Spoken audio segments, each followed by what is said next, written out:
Bonjour à tous et merci de prendre le rendez-vous avec nous ce vendredi 22 septembre 2023. Bonjour donc à tous. Comme il est de tradition, tous les vendredis par ici, on scrute un pan de notre vivre ensemble à la recherche de l'équilibre et de l'harmonie. On dit souvent qu'il ne saurait avoir deux capitaines dans un bateau, une idée qui renvoie d'ordinaire à la gestion du bâton de commandement. Pendant ce temps, il y a un procès qui est fait à tort ou à raison aux femmes dites intellectuelles. Il leur est reproché dans leur vie de couple de vouloir porter la culotte et même le pantalon à la place de l'homme. On dit d'elles qu'elles tiennent la tête à leur mari dans le foyer et ne veulent jamais ou presque jamais se soumettre à ces derniers. Avec une femme intellectuelle au foyer, c'est la guerre de leadership qui se pose entre elle et le mari, pendant que d'autres éprouvent bien de plaisir et donc de bénéfices à se mettre en couple avec une femme qui a fait de longues études et exerce une fonction respectable. Et bien d'autres par contre se disent bien méfiants en avançant des arguments qu'ils justifient à leur manière. Bref, les clichés au sujet des femmes dites intellectuelles sont nombreux et multiformes. Chacun y va de son commentaire pour les décrire, soit pour les défendre ou alors les condamner pour leur déficit de soumission à l'homme dans une société quelque peu phallocrate. Alors, femme intellectuelle, est-ce un problème dans le foyer? C'est la grosse interrogation qui va guider nos discussions de ce vendredi sur le plateau de Iriteria, discussion que nous ferons avec nos invités et bien entendu avec vous au téléphone. Je vous attends nombreux. Iriteria, c'est ici et maintenant. Bienvenue. Bonjour à tous.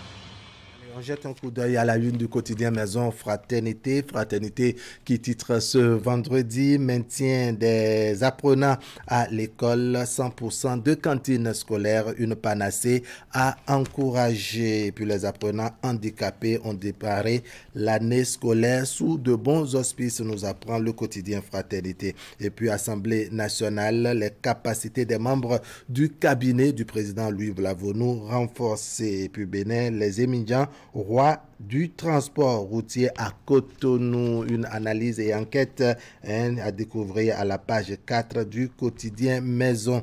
Et puis classement FIFA de septembre 2023, le Bénin 94e mondial et 20e en Afrique. Et puis à l'intérieur, pour ne pas dire dans les intestins du quotidien Fraternité, on apprend qu'à l'Assemblée nationale, les capacités des membres du cabinet du président Louis Vlavonou, n'est-ce pas, ont été renforcées. Les chargés de mission et conseillers techniques du président de l'Assemblée nationale prennent part depuis hier jeudi dans un hôtel à Kétou à un séminaire de renforcement de capacités organisé par l'Institut parlementaire du Bénin grâce à l'appui du programme des Nations Unies pour le développement dans le cadre du projet de renforcement des capacités du Parlement et des organes de gestion des élections. Les travaux ont été officiellement lancés par le président de l'Assemblée nationale en personne, Louis Vlavonou. Achetez Fraternité, vous avez le reste des détails. On revient par ici avec vous, Ingrid. Ingrid, bonjour.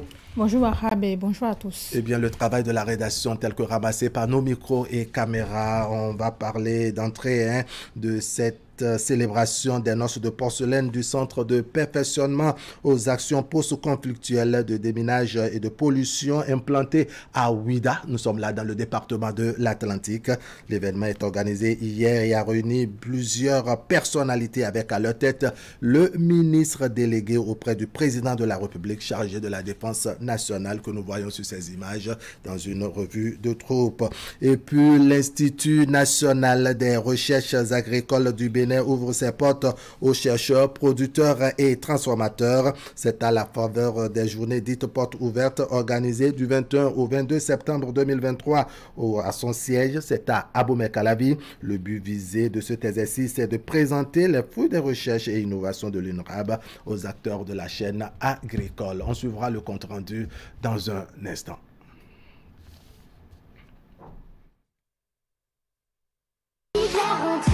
Parents d'élèves et étudiants, avez-vous marre de payer trop cher les fournitures scolaires de vos enfants? Cette rentrée, choisissez les boutiques Le Vrai Bonheur. Dans les boutiques Le Vrai Bonheur, vous trouverez tout pour cette rentrée, depuis la maternelle jusqu'à l'université, le tout à des prix incroyablement bas. Nous mettons aussi à votre disposition des sacs de marque Aokin de qualité et les livres au programme. Téléphone 97 87 40 32 97 72 78 27. Avec Le Vrai Bonheur, cette rentrée aura lieu dans la joie. Vive la rentrée!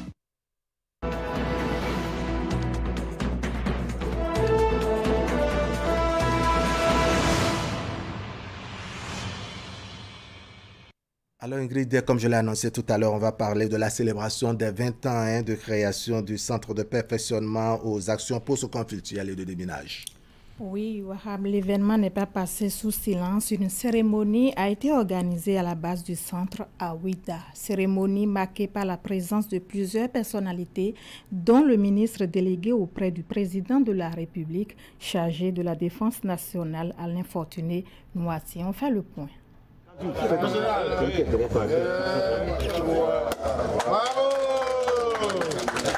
20 ans déjà que le Centre de perfectionnement aux actions post-conflictuelles, de déminage et de pollution a été rendu opérationnel.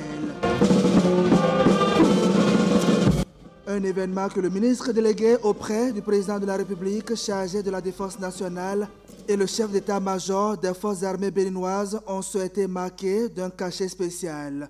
Le CPA-DD est le fruit de la coopération bilatérale entre le Bénin et la France.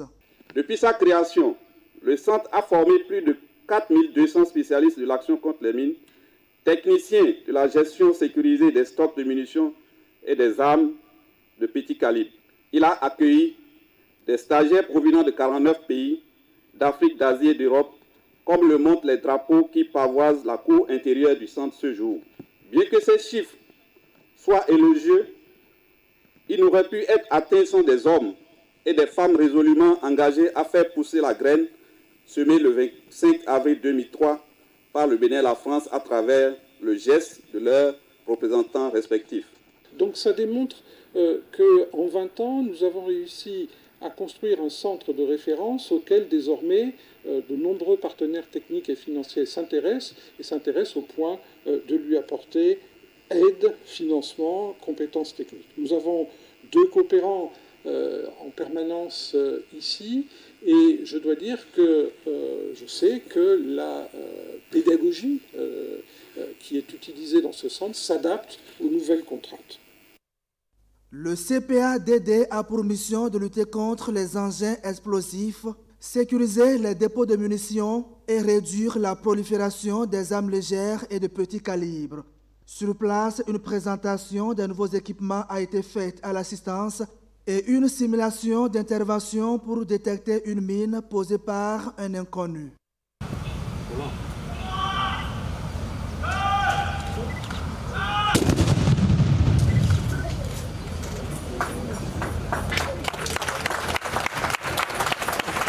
Je reste convaincu que chacun de vous continuera d'apporter sa pierre à l'édifice afin d'offrir à nos pays des opérateurs compétents et résolument engagés à débarrasser les terres de toute pollution pyrotechnique et explosive. Au nom de cette coopération, le Bénin et la France ont de belles perspectives pour lutter contre le terrorisme au Bénin. Le centre reste ouvert à ses partenaires et d'autres comme le Japon pour accroître sa capacité d'accueil et renforcer les capacités de ses ressources humaines. Je voudrais à présent vous inviter. La communauté internationale a célébré hier 21 septembre 2023 la 42e édition de la Journée de la paix. Que signifie ce mot et comment préserver la paix autour de soi? Nous allons suivre cet élément de Esther Toufa pour en savoir davantage. Action en faveur de la paix. Nos ambitions pour les objectifs mondiaux. C'est sous ce thème que le monde célèbre ce 21 septembre l'édition 2023 de la Journée de la paix. La paix, un simple mot qu'on retrouve sur toutes les lèvres, mais qui signifie beaucoup. À WANEP Bénin, nous préférons la définition de la paix positive, selon Joan Galton, qui dit que la paix est un état où figure la coopération. Une vie à l'abri de la peur, du besoin, de l'exploitation, la croissance et le développement économique, l'égalité et la justice, le pluralisme et le dynamisme, et où la violence est moindre, mais pas absente. À l'occasion de cette célébration, le secrétaire général des Nations Unies, Antonio Guterres, a, comme à l'accoutumée, délivré un message. As we mark this International Day of Peace, people and our planet are in crisis. Conflicts driving record numbers of people from their homes. Deadly fires, raging floods and soaring temperatures. Poverty, inequalities and injustices. Mistrust, division and prejudice. This year's theme reminds us that peace is not automatic. Peace is the result of action. Action to accelerate progress towards the Sustainable Development Goals and ensure that no one is left behind. Action to end the war on our planet and its natural gifts. Action to uphold and protect human rights and dignity of every person, especially as we celebrate the 75th anniversary of the Universal Declaration of Human Rights. Action to use the timeless tools of diplomacy, dialogue and collaboration to diffuse tensions and end conflict. And action for those millions of people living through the horrors of war. Peace is not only a noble vision for humanity, peace is a call to action. Let us commit to build, drive and sustain peace for all. Le thème de l'édition 2023 de la Journée mondiale de la paix représente une invite à la promotion de la paix. Pour Franck Adamando du WANEP Bénin, plusieurs comportements entrent en ligne de compte pour une bonne culture de la paix. Je peux préserver la paix autour de moi en m'efforçant d'entretenir avec tout le monde des relations basées sur le respect des droits humains, le respect de l'autre et sur les valeurs humaines. Et comme le disait l'ancien président ivoirien Félix Houphouët-Boigny, la paix est un comportement. Ce n'est donc pas quelque chose à faire un jour et à arrêter le lendemain. C'est un comportement de tous les jours. C'est un choix de vie qui amène à baser ces relations sur des valeurs telles que la reconnaissance de l'humanité de l'autre, le dialogue en cas de malcompréhension, la communication non violente, des méthodes pacifiques de gestion de conflits. Instituée en 1981, la Journée mondiale de la paix représente depuis 2001 une journée de non-violence et de cessez-le-feu. Une décision prise par un vote unanime de l'Assemblée générale de l'ONU. Peace for all. Direction d'Assazoumen pour faire le point de la deuxième réunion au titre de l'année 2023 du bureau de l'Association nationale des communes du Bénin. La rencontre de 2 jours a été élargie aux présidents des associations régionales et départementales de communes. Occasion pour ces membres de faire le point des préparatifs de l'organisation de la 43e Assemblée générale de l'Association internationale des maires francophones au Bénin. Y met Hélène Amousso pour les précisions. La réunion est organisée en réponse aux exigences des textes qui régissent le fonctionnement de l'Association nationale des communes du Bénin, ANCB.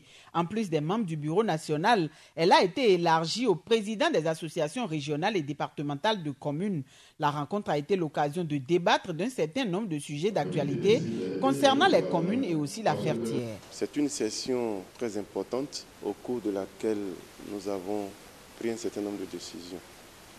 D'abord, il y a eu une décision pour la formation des chefs de village et chefs de quartier sur la sécurité de proximité. C'est une activité importante que l'ANCB va conduire sur toute l'étendue du territoire. Pour la première phase, cette activité va se dérouler au niveau des 5 départements du Septentrion, au niveau du Borgou, Alibori, Atakura, Donga et des collines. Ce sera l'occasion de former nos chefs de village, de former nos chefs de quartier, de former également les chefs d'arrondissement et les élus sur ce qu'on appelle la sécurité de proximité.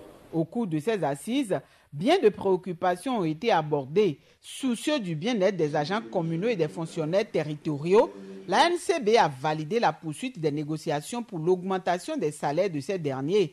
L'organisation de la 43e Assemblée générale de l'Association internationale des maires francophones, AIMF, a également retenu l'attention. En effet, notre pays accueille en octobre prochain l'Assemblée générale de l'Association internationale des maires francophones, AIMF. Il est vrai que c'est Cotonou en tant que ville hôte qui a le lead de l'organisation de l'AG. Et je suis persuadé qu'ensemble, nous ferons mieux. Mon souhait est que chacun de nous apporte sa touche au succès de cet événement qui, au-delà de Cotonou, contribuera au rayonnement de notre pays et donc de nos différentes communes. Fidèle à la vision de l'association et pour mieux accomplir la mission qui lui est assignée, les membres du Bureau national ont réitéré l'engagement de jouer efficacement leur partition en vue d'une bonne gouvernance dans les collectivités territoriales. L'Institut national des recherches agricoles du Bénin entend valoriser ses activités et innovations technologiques. C'est à juste titre qu'il organise depuis mercredi dernier des journées portes ouvertes dans ses locaux. On retrouve Esther Tofa et Henri Ganti. Je vous dis, soyez les bienvenus à l'INRAB. Merci. On va présenter des innovations de l'INRAB, j'allais dire des innovations du système en général. Ne restons pas juste à la présentation. J'en appelle à l'aide pour la diffusion de ces innovations. Voilà ainsi ouverte la foire exposition, marquant le lancement officiel des journées portes ouvertes initiées par l'Institut national des recherches agricoles du Bénin, INRAB. Valoriser les fruits des recherches de l'Institut, c'est l'objectif principal de cette initiative. INRAB est un peu méconnu par la population, la grande population. Donc, beaucoup de gens disent les chercheurs cherchent et ne trouvent pas. Donc, nous voulons prouver que les chercheurs trouvent.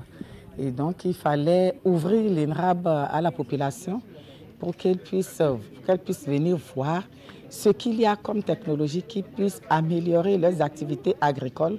Ceux qui sont des agriculteurs, des producteurs, des transformateurs, même des commerçants de produits agricoles, doivent venir voir comment nous améliorons ce qu'eux-mêmes utilisent déjà comme technique dans leurs exploitations agricoles. Des semences jusqu'aux produits finis en passant par les équipements et les innovations technologiques, tous les acquis des recherches de l'Institut sont présentés aux acteurs agricoles présents à cette cérémonie d'ouverture qui n'ont pas caché leurs impressions. Si nous devons faire valoir ce que nous faisons à la recherche et que ceci ne passe pas au niveau des producteurs, je crois que c'est lettre morte. Donc, je félicite les autorités de l'INRAB actuelles. Moi, je suis éleveur, j'ai été impressionné par la recherche qui se fait sur les produits contre les tiques à partir des végétaux. Donc, moi, j'étais déjà prêt à prendre. On m'a dit que c'est en formulation et que bientôt ça va sortir. Après cela, nous sommes arrivés au niveau, n'est-ce pas, des cocotiers. Et c'est vraiment impressionnant le travail qui se fait. Et c'était notre pays qui était en tête avant dans le domaine du palmier. Mais il me semble qu'entre-temps, on a été damé. Et je pense que grâce à l'INRAB, on va encore revenir. Pendant 2 jours, l'INRAB ouvre donc ses portes aux chercheurs, producteurs et transformateurs agricoles pour découvrir les innovations et les produits de ces recherches. Les portes se referment donc demain jeudi, 21 septembre 2023. Voilà, ce sera tout pour ce bulletin d'information à Rabalikbar. Merci beaucoup à vous, Ingrid. L'information continue sur le plateau de Eritrea. Tout à l'heure, on va installer Ali Moumouni et son invité. Avec les deux, nous parlerons sport. Et oui, le complexe scolaire Clé de la réussite a obtenu au bac 2023 6 mentions très bien, dont 4 en G2 et 2 en série D, avec le 2e et le 5e du Bénin au bac G2. En plus des 22 mentions bien, Clé de la réussite a obtenu 60 mentions assez bien sur les 295 admis au bac 2023. Cerise sur le gâteau, premier du Bénin au CAP 2023. C'est la culture de l'excellence à travers des séances de travaux dirigés en soutien aux cours théoriques et pratiques. Inscrivez-vous au complexe scolaire Clé de la réussite pour différentes formations. Enseignement primaire de la classe de CI au CM2. Enseignement général et commercial de la 6e en terminale. A, B, C, D, G1, G2 et G3. Formation en transit et consignation. Site de Ménotin, vont en face du marché de Ménotin. Site de Zoboroué, vont derrière le stade de l'Amitié. Site de Bégamin, en face des rails. Site de Calavi, au quartier Agori, route de Tampais. Clé de la réussite. Nous cultivons l'excellence. Téléphone à 97 88 42 16. École de Cotonou et Abomey-Calavi, prêt à relever le défi santé? Ne cherchez plus. Frucop est de retour pour une 3e édition encore plus délicieuse pour vos enfants. Avec seulement 16 000 francs CFA, votre enfant bénéficiera de notre service premium. Recevons chaque semaine une délicieuse salade de fruits faite avec amour pour éveiller le papy et les faire grandir en pleine santé. Et ce n'est pas tout. Pour la première fois, chaque enfant inscrit au Frucop aura le privilège de bénéficier d'une assurance santé en partenariat avec la Mutuelle de santé de Cotonou. Inscrivez-vous dès maintenant au 60 43 43 43.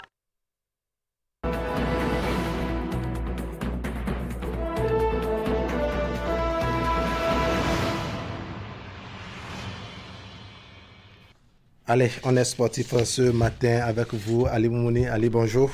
Bonjour, Arab. Allez, on commence par quoi ce matin? C'est déjà la fin de la semaine. Hein. On aura parlé des affiches de la semaine. Oui. Mais de quoi allons-nous parler d'entrée? On va parler de la pétanque, Arab. De la pétanque, voilà.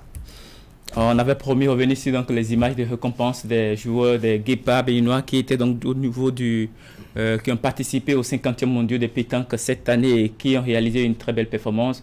La promesse était faite hier qu'on allait revenir sur les images ce matin. On va suivre donc cet élément qui était donc la cérémonie de remise de récompense à nos Guépards et Amazones. C'était donc au niveau de la place de l'Amazone. C'était ce mardi avec les responsables de l'instance dirigeante de la pétanque au Bénin. Au pied de l'Amazone, les différents trophées remportés par le Bénin au 50e mondial de pétanque.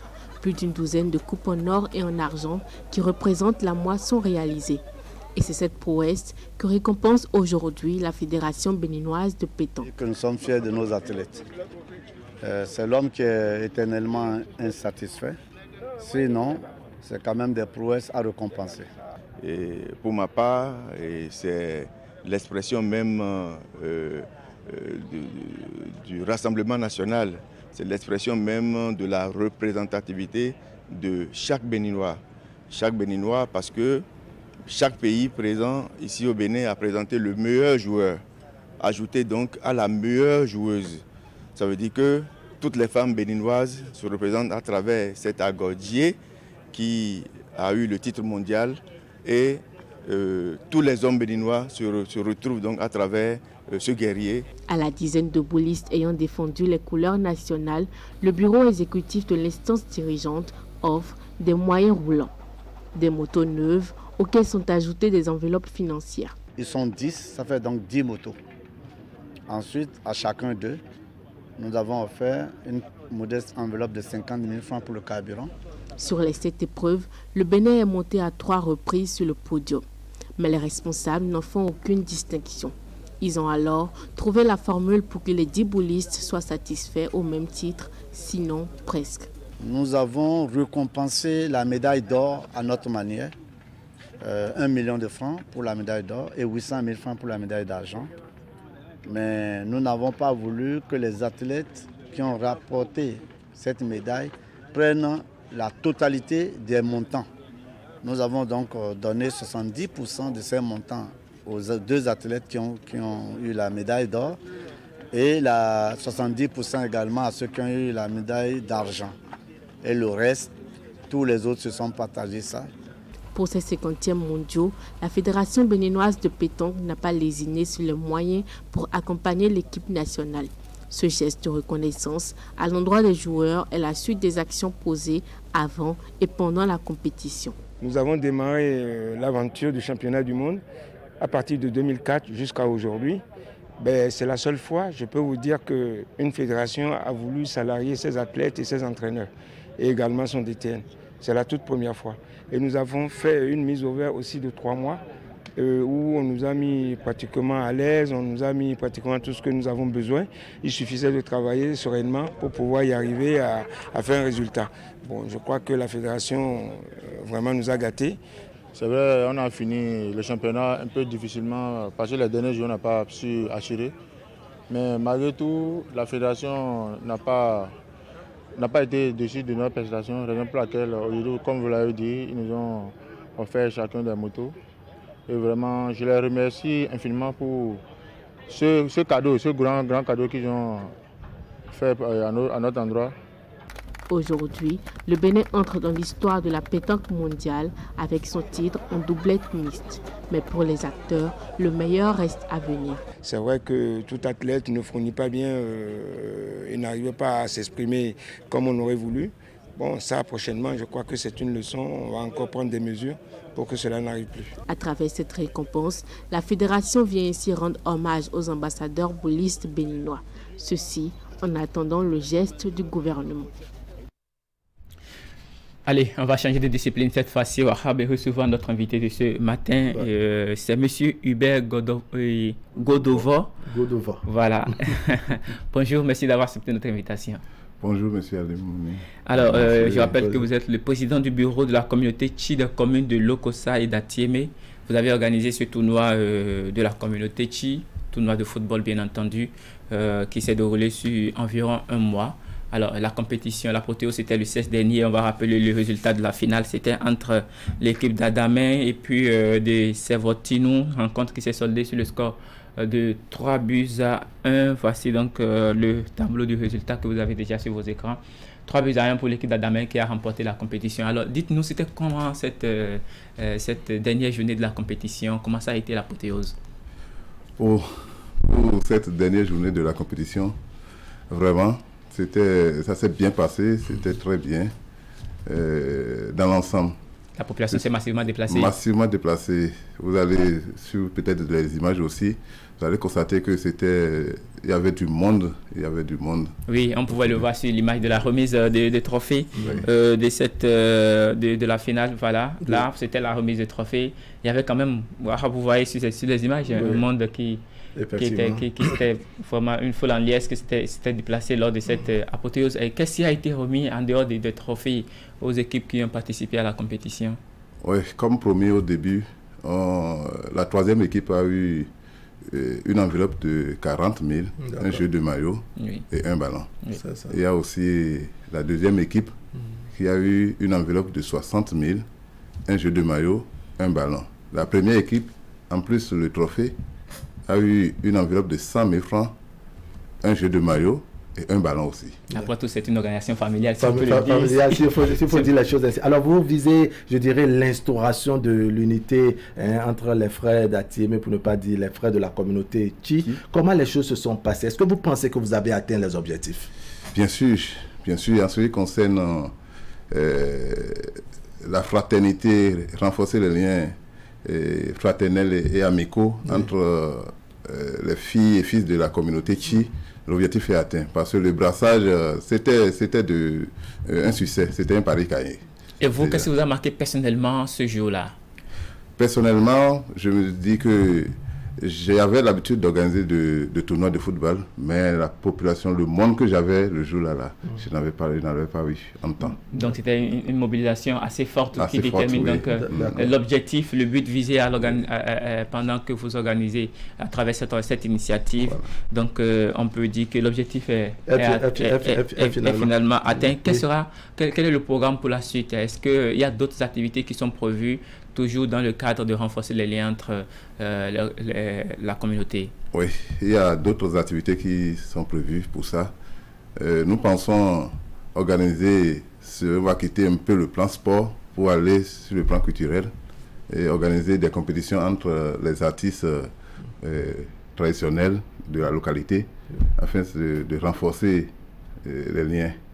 Alors, ceci dit, le sport quand même, ça va revenir quand même chaque année comme d'habitude. Ça va revenir. D'accord. Oui, les vacances, le sport, mais en période de fête, on va organiser l'autre compétition dont j'étais en train de parler. D'accord, l'événement a duré pratiquement un mois. Oui. Quels ont été les grands événements qui vous ont marqué? Oui, les grands événements qui m'ont marqué, je vais dire, on a connu quelques difficultés auxquelles je ne m'attendais pas, puisqu'il y avait des équipes qui n'étaient pas présentes et on a dû signer des forfaits. Je n'étais pas du tout content, je n'ai pas apprécié ces événements qui se sont introduits dedans. Mais finalement, j'ai pu effectuer le déplacement vers ces équipes et on s'est entendu pour que désormais ces gens de sucre ne se répètent plus. Oui, justement, dans la règle du fair play, il faut toujours répondre présent, même si vous êtes même si vous êtes forfait, il faut au moins répondre présent. Alors, Monsieur le Président du bureau de la communauté Tchi des communes d'Atiémé et de Lokossa, alors, vous avez parlé de projets, il s'agit bien entendu d'organiser de prendre d'autres initiatives comme des événements culturels, toujours dans le cadre du brassage entre les frères et sœurs, sinon les filles et fils de la communauté Tchi. Alors, on va finir cet entretien. Quel est alors votre mot d'invite à l'endroit de vos frères, du reste de la communauté? Non, je vais simplement demander aux sœurs et frères de la communauté Tchi qui n'ont pas pu être au rendez-vous cette fois-ci, je dois venir de répondre présent afin que la mobilisation soit aussi plus forte que ce que nous avions observé. Pour des événements du genre, est-ce que vous avez senti un soutien des grands frères, les aînés, comme on dit, les autorités à divers niveaux qui sont des ressortissants de la localité? Est-ce que vous avez senti, je dirais, un engouement, leur enthousiasme face à ce que vous faites et pourquoi pas un appui, même si l'appui n'est pas présent? Est-ce que vous avez eu des promesses pour que les prochaines éditions soient beaucoup plus chaleureuses que ce que vous avez vécu cette fois-ci? Oui, je vais dire qu'il y a eu des promesses. Pour cette fois-ci, il y avait un peu d'inquiétude au niveau des cadres qui se disent, bon, qu'est-ce qu'il veut faire? Ils se demandent quel objectif il a, mais je n'ai que l'objectif, c'est de renforcer la fraternité entre les frères de la communauté Tchi. Il y a eu tellement de promesses et je vais profiter aussi pour remercier l'honorable Godovo qui était présent. Il y a le grand frère, le directeur du plan du Mondo du Koufo, M. Diossou Raymond, l'ancien CA de Odeme Adja qui était... En résumé, ils sont nombreux, ces autorités.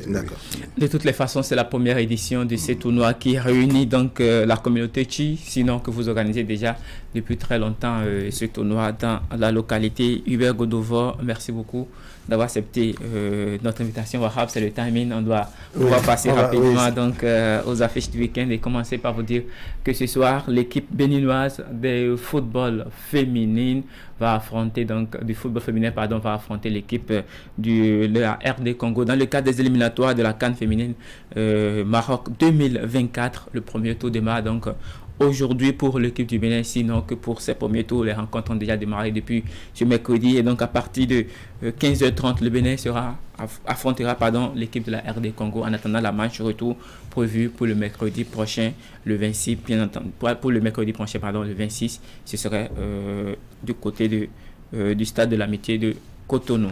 Parlant toujours des affiches du week-end, on va partir maintenant du côté du vieux continent pour parler des différentes explications de ce week-end. La Ligue 1 aborde donc la 6e journée ce week-end avec les rencontres très intéressantes. On va commencer par l'affiche du jour, Monaco-Nice à partir de 20h. Une affiche qui sera très intéressante, les Niçois qui seront en déplacement. Donc après leur victoire la dernière fois, c'était face au Paris Saint-Germain, 3-2 à l'arrivée pour cette formation niçoise qui retrouve, je dirais, sa forme au cours de la saison. Nantes affrontera demain Lorient, Stade Brestois de l'international béninois Steve Mounier sera à domicile face à Lyon. Et puis voilà, le 24, c'est le dimanche, bien entendu. Il y aura bien d'autres rencontres dans Metz, Strasbourg, Racing Club de Lens qui était en Champions League affrontera donc Toulouse. Le Havre jouera face au Clermont. Montpellier affrontera le Stade Rennais et le Paris Saint-Germain dans ce classique face à l'équipe marseillaise qui était donc du côté qui a participé à l'Europa League hier. Marseille qui s'en est sorti face à l'Ajax avec un point après ce score de 3 buts partout entre les deux formations. Et la suite, ce sera le lundi entre Lille et le Stade de Reims pour le compte de cette 6e journée de la Ligue 1 française.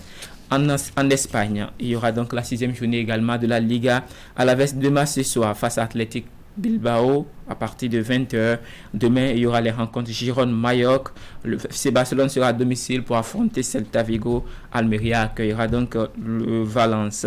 Dimanche, il y a 5 rencontres au programme, dont bien entendu l'explication entre le Real de Madrid et puis l'Atlético Madrid, c'est bien sûr le derby madrilène. Alors, on va maintenant finir par la Première Ligue avec les rencontres de la 6e journée.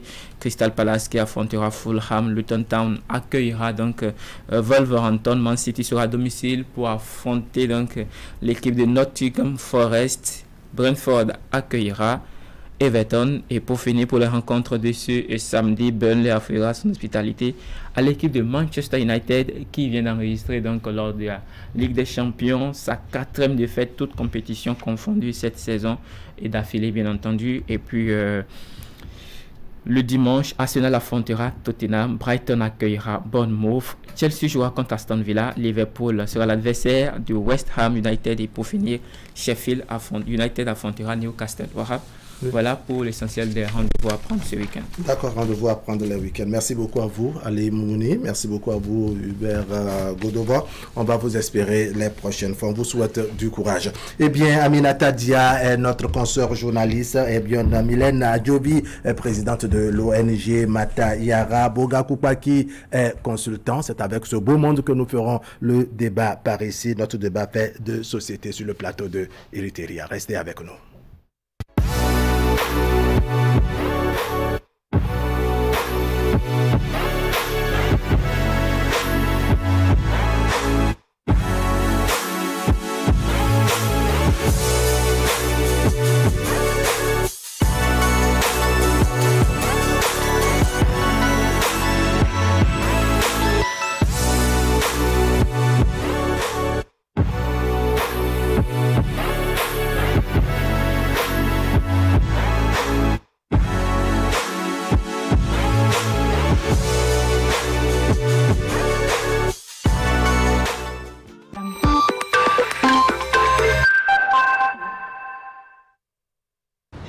C'est que pour ça. Joe, mais quoi? Oh. Ici là, ça tenait le coup ou bien? Mon frère, hein? Je suis tombé fan de boxe. Allez, viens. Attends, moi je t'appelle. Attends. Attends. Joe, on est tombé fan de boxe. La boxe et d'autres passions pour tomber fan du sport à découvrir sur Betclic. Vis le sport plus fort avec Betclic.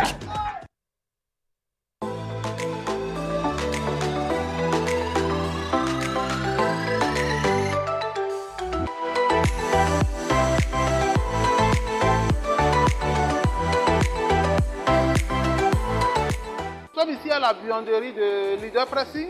L'opération qui se déroule ici, c'est l'opération de repassage des draps. Lorsque les draps sont pesés, ce qu'on a fait tout à l'heure, ils ont été introduits dans la lessiveuse à eau, ils ont été lavés avec une bonne dose de vapeur parce que nous disposons de chaudières qui débit une quantité importante de vapeur. N'oubliez pas l'action de la chaleur sur les draps en ce qui concerne l'hygiène. Tout ce qui pouvait nuire à la santé et qui se trouve dans vos draps, une fois les draps introduits dans la calandre, tout ça est tué. Quelle que soit la quantité de draps que vous nous donnez, nous vous garantissons que vous serez livré en 24 heures. Nous leur assurons une durabilité énorme. 63 ans d'indépendance de notre pays, toujours en compagnie de Mikem Technologies qui ne lésine pas sur les cadeaux. Voyez par vous-même. Des cadeaux d'une valeur allant jusqu'à 226 000 francs offerts gratuitement sur toute télé et réfrigérateur Samsung acheté. Et comme avec Mikem, un cadeau ne vient jamais seul, vos climatiseurs Samsung R410, 1,5 et 2 chevaux sont déjà disponibles dans les boutiques Néo et Allo de proximité. Produits sous garantie 12 mois, service après-vente et livraison disponible. Contact vendeur 60 00 66 66. Parents d'élèves et étudiants, avez-vous marre de payer trop cher les fournitures scolaires de vos enfants? Cette rentrée, choisissez les boutiques Le Vrai Bonheur. Dans les boutiques Le Vrai Bonheur, vous trouverez tout pour cette rentrée, depuis la maternelle jusqu'à l'université, le tout à des prix incroyablement bas. Nous mettons aussi à votre disposition des sacs de marque Aokim de qualité et les livres au programme. Téléphone 97 87 40 32 97 112 78 27. Avec Le Vrai Bonheur, cette rentrée aura lieu dans la joie. Vive la rentrée!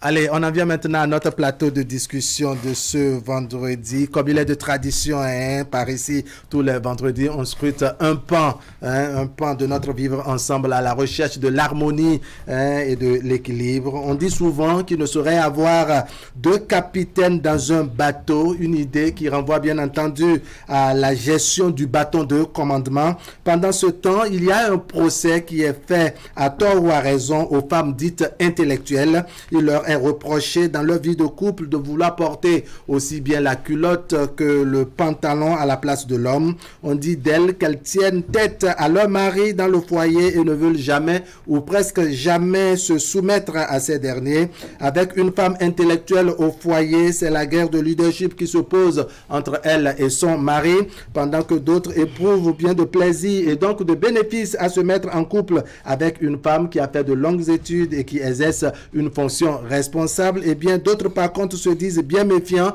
en avançant des arguments qu'ils justifient à leur manière. Bref, les clichés au sujet des femmes dites intellectuelles sont nombreux et multiformes. Chacun y va de son commentaire pour les décrire, soit pour les défendre ou alors les condamner pour leur déficit de soumission à leur homme dans une société quelque peu phallocrate. Alors, femmes intellectuelles, est-ce un problème dans le foyer? C'est la grosse interrogation qui va conduire notre plateau de discussion de ce vendredi. D'abord, je vais vous présenter les membres de l'équipage. À ma droite, Dr Boga Koupaki, il est consultant. Dr Boga Koupaki, bonjour. Bonjour à tous les téléspectateurs de Bienvenue sur le plateau de Iriteria. À votre droite, à vous, Madame Hermione Mylène Adjovi, elle est présidente de l'ONG Matayara. Hermione Adjovi, bonjour. Bonjour. Bienvenue sur le plateau de Iriteria. Et puis, notre consoeur traditionnelle, Aminata Dia, bonjour. Bonjour. J'aurais pu vous dire en direct de Porto-Novo, mais vous êtes physiquement sur notre plateau. Bienvenue encore une fois sur le plateau de Iriteria. Naguiba Lagbe, le compagnon de tous les vendredis. Bonjour, bonjour à tous. Bienvenue sur le plateau de Iriteria. Ma première question va s'adresser à vous, Hermione Adjovi. Il y a, comme je l'ai dit, bien de clichés en direction des femmes dites intellectuelles, surtout dans leur vivre ensemble, dans leur vie, dans le foyer. Vous m'avez entendu dans l'introduction. Ce ne sont pas mes propos. Je ne fais que rapporter, n'est-ce pas, le commentaire qui se fait sur les femmes dites intellectuelles. On leur reproche d'être en quelque sorte des femmes non soumises dans le foyer, de tenir tête à leur mari. Est-ce vraiment juste des clichés ou bien une réalité?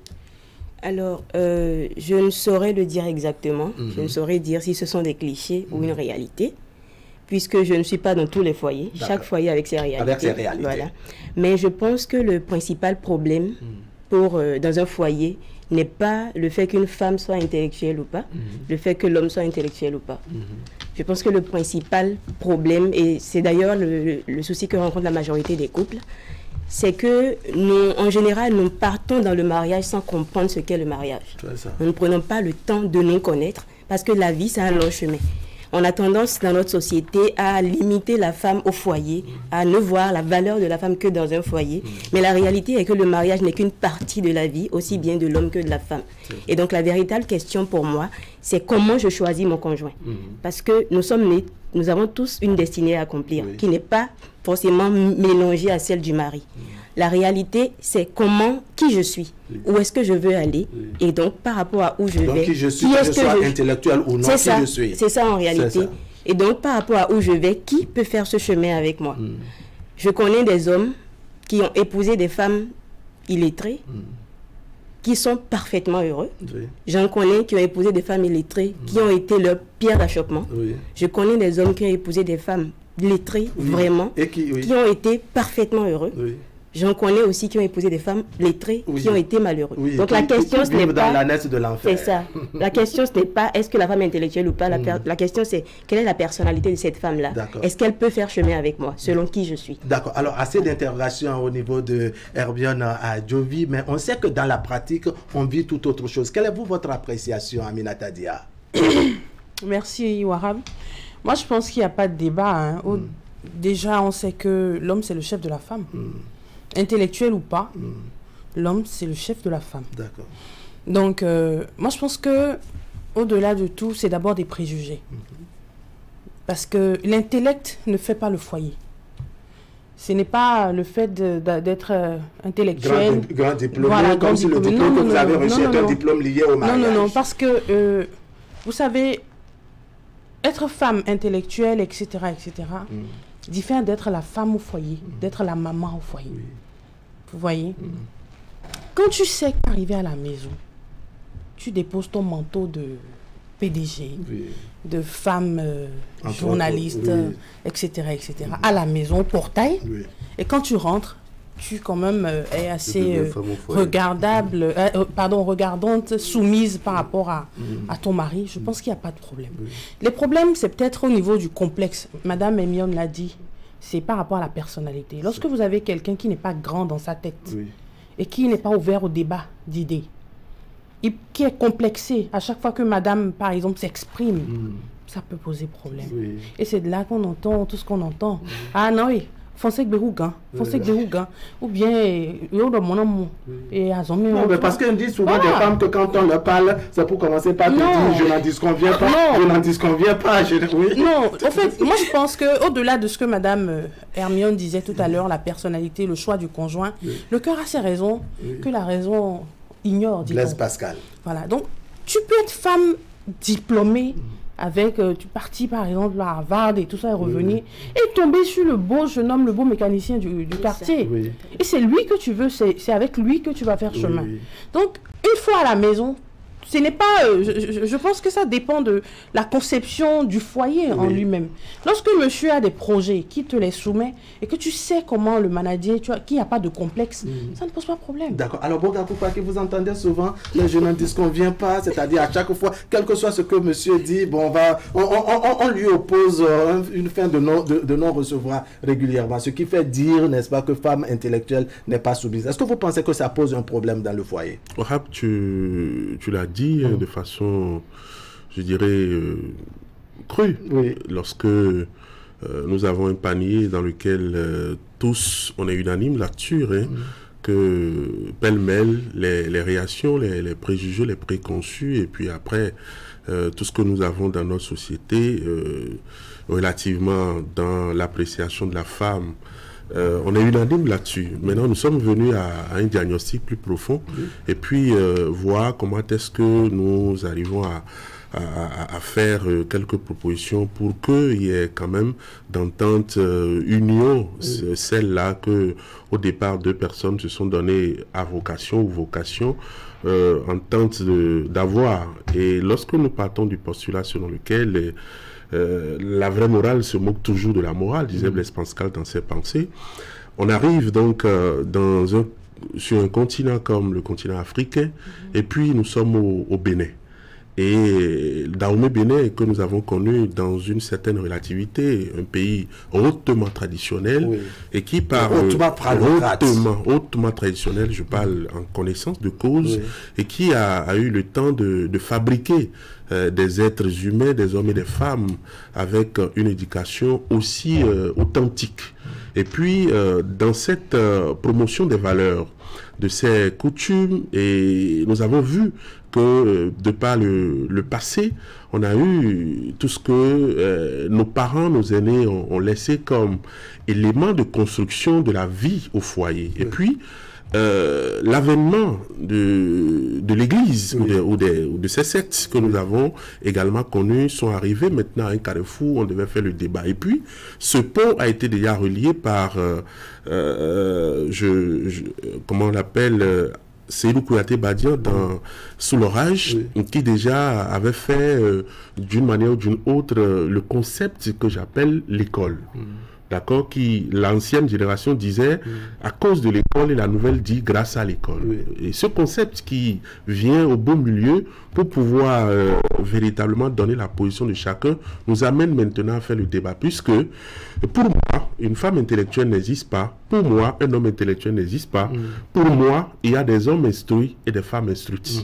Et l'instruction, sinon, si je ne fais pas ce débat sous ce angle, on va véritablement dire que ma grand-mère ou ma mère qui n'est pas mis pied à l'école n'est pas intellectuelle, n'est pas instruite. Alors que l'éducation est différente de l'instruction. On peut bel et bien être intelligente ou intelligent, avoir une sagesse aussi approfondie, et ne jamais mettre pied à l'école. Et puis on rencontre des bonnes dames au bord de la voie, commerçantes, revendeuses, et qui ont une sagesse aussi emblématique. Et puis, quand vous vous retrouvez au foyer, le fait de dire peut-être que la femme, généralement, je ne peux pas aller à l'école et devenir bête. Et parce que là, l'homme déjà dans une position... Merci pour votre introduction qui faisait déjà comprendre que nous avons un plateau aussi organisé. Si je me retrouvais avec des gens, me connaissaient très bien par rapport à mes positions tranchées, avec des gens qui n'ont pas l'esprit de foyer, on ne peut pas faire le débat. Il faut d'abord avoir une conception, l'esprit de foyer, avant d'être femme au foyer. Mais lorsque vous êtes dans une course, vous avez un seul projet de société en tant que femme, se marier. Aujourd'hui, c'est ce qu'on rencontre. Si vous avez un seul projet de société, se marier, se retrouver dans un couple, ne rien savoir. Comment se comporte dans le couple, comment on fait dans le couple, on ne sait pas. Ça pose un véritable problème. Ça devient un projet de société. Mais là, la question reste, puisque c'est sûr qu'on va y revenir, mais la question reste essentiellement du côté de l'éducation. De l'éducation. Éducation qui reste, je dirais, la base de bien de choses. Nagui Balagbe, votre lecture. Bon, qu'est-ce qu'il y a à dire? Moi, je vais être plutôt direct. Je ne sais pas pourquoi on tourne autour du pot. La femme intellectuelle est un problème. Est-elle un problème pour son foyer? Oui et non. Non, au regard de ce que ma conception, mon idée de la femme intellectuelle me dit. Oui, au regard de ce que nous observons. D'accord. Les jeunes en disent qu'on ne vient pas. En fait, nous sommes tous dans une société et nous regardons. Et il faut voir aujourd'hui la posture de la plupart. Vous avez dit, moi j'ai fait attention à ce que vous ayez insisté sur les femmes dites intellectuelles. Parce qu'on abuse très souvent de l'expression. Voilà, intellectuelle. En fait, elles ne le sont pas toutes. Il ne suffit pas de savoir lire et écrire pour s'auto-proclamer, se proclamer intellectuel. Il ne suffit pas non plus d'avoir fait son primaire et son secondaire pour se dire intellectuel. Donc, effectivement, il y en a beaucoup qui se disent intellectuels et qui entretiennent ce cliché dont vous parlez. Parce qu'effectivement, il y a la facilité de vous rappeler les différents codes, le code de la femme, code de la famille, quelques tests de l'Institut national de la femme, rapidement, pour en quelque sorte vous remettre à votre place. Voilà. Donc, et ce qu'on observe, c'est quoi? La femme qui est allée à l'école, moi je ne parlerai pas de femme intellectuelle, et qui est autonome d'un certain nombre de points de vue, quand elle se retrouve au foyer, elle a une posture qui n'est pas celle de femmes. Et globalement, c'est les femmes que vous observez. Enfin, qu'est-ce qu'elles recherchent? Les femmes battantes. Qu'est-ce qu'elles recherchent? Elles recherchent le respect. Et dedans, tout y passe. Elles recherchent... comment vous appelez? Et voilà, quand je dis tout y passe, c'est la femme qui... Lorsque, par exemple, vous entreprenez une démarche ou que vous posez un acte, le bien fondé de l'acte que vous avez posé, ou la démarche que vous avez faite, passe après le fait que vous l'ayez consulté. C'est-à-dire, oui, elle fait plus attention à ce que vous n'avez pas discuté avec elle, vous ne lui avez pas soumis l'idée, et donc, elle estime que... Il y a c'est-à-dire que son caractère intellectuel n'a pas été pris en compte. C'est ce que tu dis là, est très grave. Ce que tu dis, c'est très grave. Mais c'est pourtant la réalité. Non, c'est très grave ce que tu es en train de dire. Bon, permets-moi de te tutoyer. C'est d'autant plus grave que lorsque des femmes seront en train de nous suivre ce matin, vont penser que, d'accord, elles sont au foyer pour être juste des objets ou des décoratifs. Je suis désolé.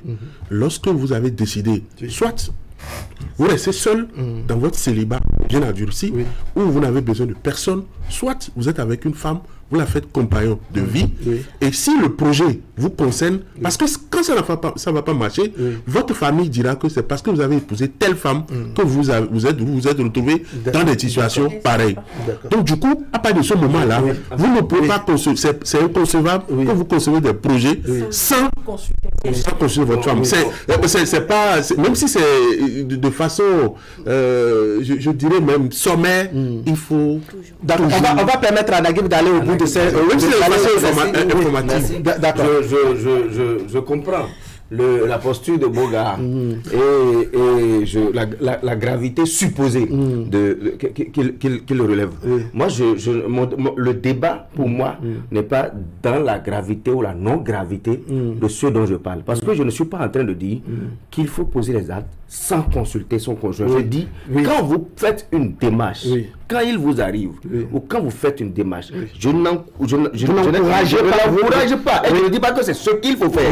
Mais vous décrivez plus que dans la réalité. Quand vous le faites, quand il arrive que vous posez un acte ou que vous faites une démarche, je dis, le bien fondé de la démarche passe après le fait que vous l'ayez consulté.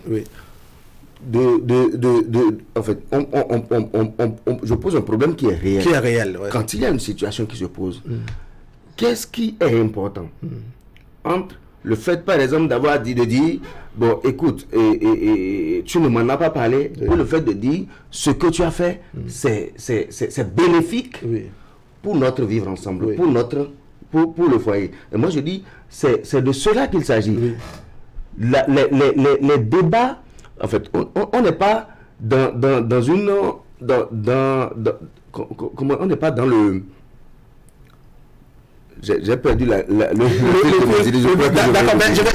je vais aller avec comment dit Madame Hermione Adjovi. Au-delà de la description de Naguib Alagbé, qui n'est pas en train d'encourager le fait qu'un homme dans le foyer, parce que chef, prenne la décision sans consulter la femme, on note que dans la pratique, surtout quand on a affaire à des femmes intellectuelles, le problème arrive lorsqu'il s'agit de voir la femme vouloir faire passer beaucoup plus son idée plutôt que celle de son homme. Alors, avant d'en venir là, merci à M. Kopaki d'avoir recentré les choses, parce que je voyais Naguib aller dans un sens qui me charinait. Non, je pense que vous n'avez pas laissé Naguib aller au bout. Non, mais même jusqu'au bout là, maintenant, on est resté un peu... Enfin, moi, non, je ne suis pas allé au bout. Vous êtes j'étais dans un développement. Dans un développement ça la fait perdre un peu le fil. C'est important pour moi qu'il est recentré, parce qu'effectivement, nous avons des téléspectateurs qui nous suivent. Et donc, déjà percevoir le fait que c'est permis, excusez-moi, c'est ce qu'on percevait dans le début, c'est permis de faire des projets sans impliquer la femme. Pour vous, ça peut être bénéfique pour le foyer, mais la femme qui est à côté de vous n'est pas bête. Donc, lui en parler vous permettrait peut-être de déceler un aspect que vous n'aviez pas vu. Bon, je ferme cet aspect pour revenir à votre question. C'est vrai que ça, Madame l'a bien dit, c'est l'homme est le chef. Je n'en disconviens pas. Voilà. Alors, on est finalement arrivé à position de coordination. y a une conjonction de coordination. L'homme est le chef, on verra si c'est mais ou donc. Mais en réalité... voilà, elle a fait son choix. La question c'est... Est-ce qu'il faut faire chef ou être chef? Beaucoup d'hommes font chef. On ne fait pas le chef. Quand vous commencez à rencontrer une difficulté à ce que votre femme soit soumise à vous, quand ce n'est pas naturel, questionnez votre leadership. C'est qu'une fois encore, soit vous avez mal fait votre choix dès le départ, ou alors vous exprimez mal votre autorité. C'est un plaisir pour moi d'être soumis à mon homme. Il n'y a pas de débat en la matière. Ça, c'est vous, Rémi, on a dit. Mais bon, c'est vrai que toutes les femmes ne sont pas... Je ne sais pas, sont pas pareilles, mais en réalité, ça devait être un plaisir pour une femme. D'accord. Ça, je peux vouloir s'imposer en fait à un homme. Ça commence quand l'homme fait chef, veut piétiner la femme. D'accord, moi je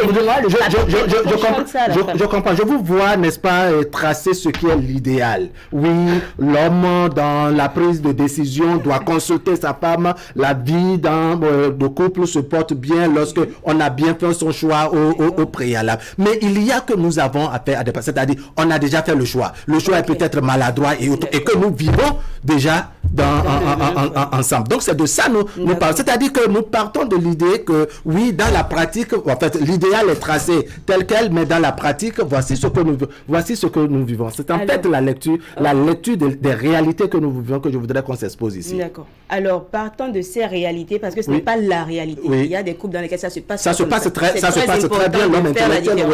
Il y a des couples où les hommes respectent mais véritablement leur épouse et leur épouse le leur rend à travers la soumission. Maintenant, dans les cas que vous pointez du doigt, effectivement, aucun homme ne peut l'accepter. Mieux dans une société comme la nôtre où c'est l'homme, tout le monde conçoit l'homme comme étant le chef. Mais lorsque ça se passe comme ça, c'est comment l'homme réagit également à ça. Est-ce qu'il faut commencer à injurier la femme, aller la critiquer partout, l'exposer à sa famille, aux amis? Est-ce que c'est ça? Ou la démarche? C'est pourquoi je parle de questionner son leadership. À partir du moment où la femme commence à être insoumise, la question c'est comment je... Parce que c'est ça... Le problème se pose quand on commence à prendre l'autre comme adversaire. Parce qu'elle ne me suit pas, il faut que je lui montre que je suis le chef. Mais en réalité, c'est pas ça un couple. Un couple, c'est... Bon, on est arrivé... Parfois, il faut même demander de l'aide extérieure.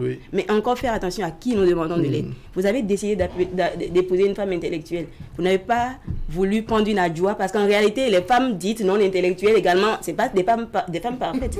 Chaque côté a son bon et son mauvais. Donc, quand vous décidez de faire avec une femme intellectuelle, votre exemple, votre conseiller doit être une personne qui a épousé une femme intellectuelle, qui a pu aller au bout de son mariage, ne serait-ce qu'au moins 25-30 ans de mariage. Vous lui demandez comment il a fait. Là aussi, ça dépend de comment se porte son cœur. J'ai envie de parler de Mémé Rosine Soglo. Est-ce qu'il y a plus intellectuel que Rosine Soglo? Est-ce qu'elle a divorcé? Non. Comment son époux a fait?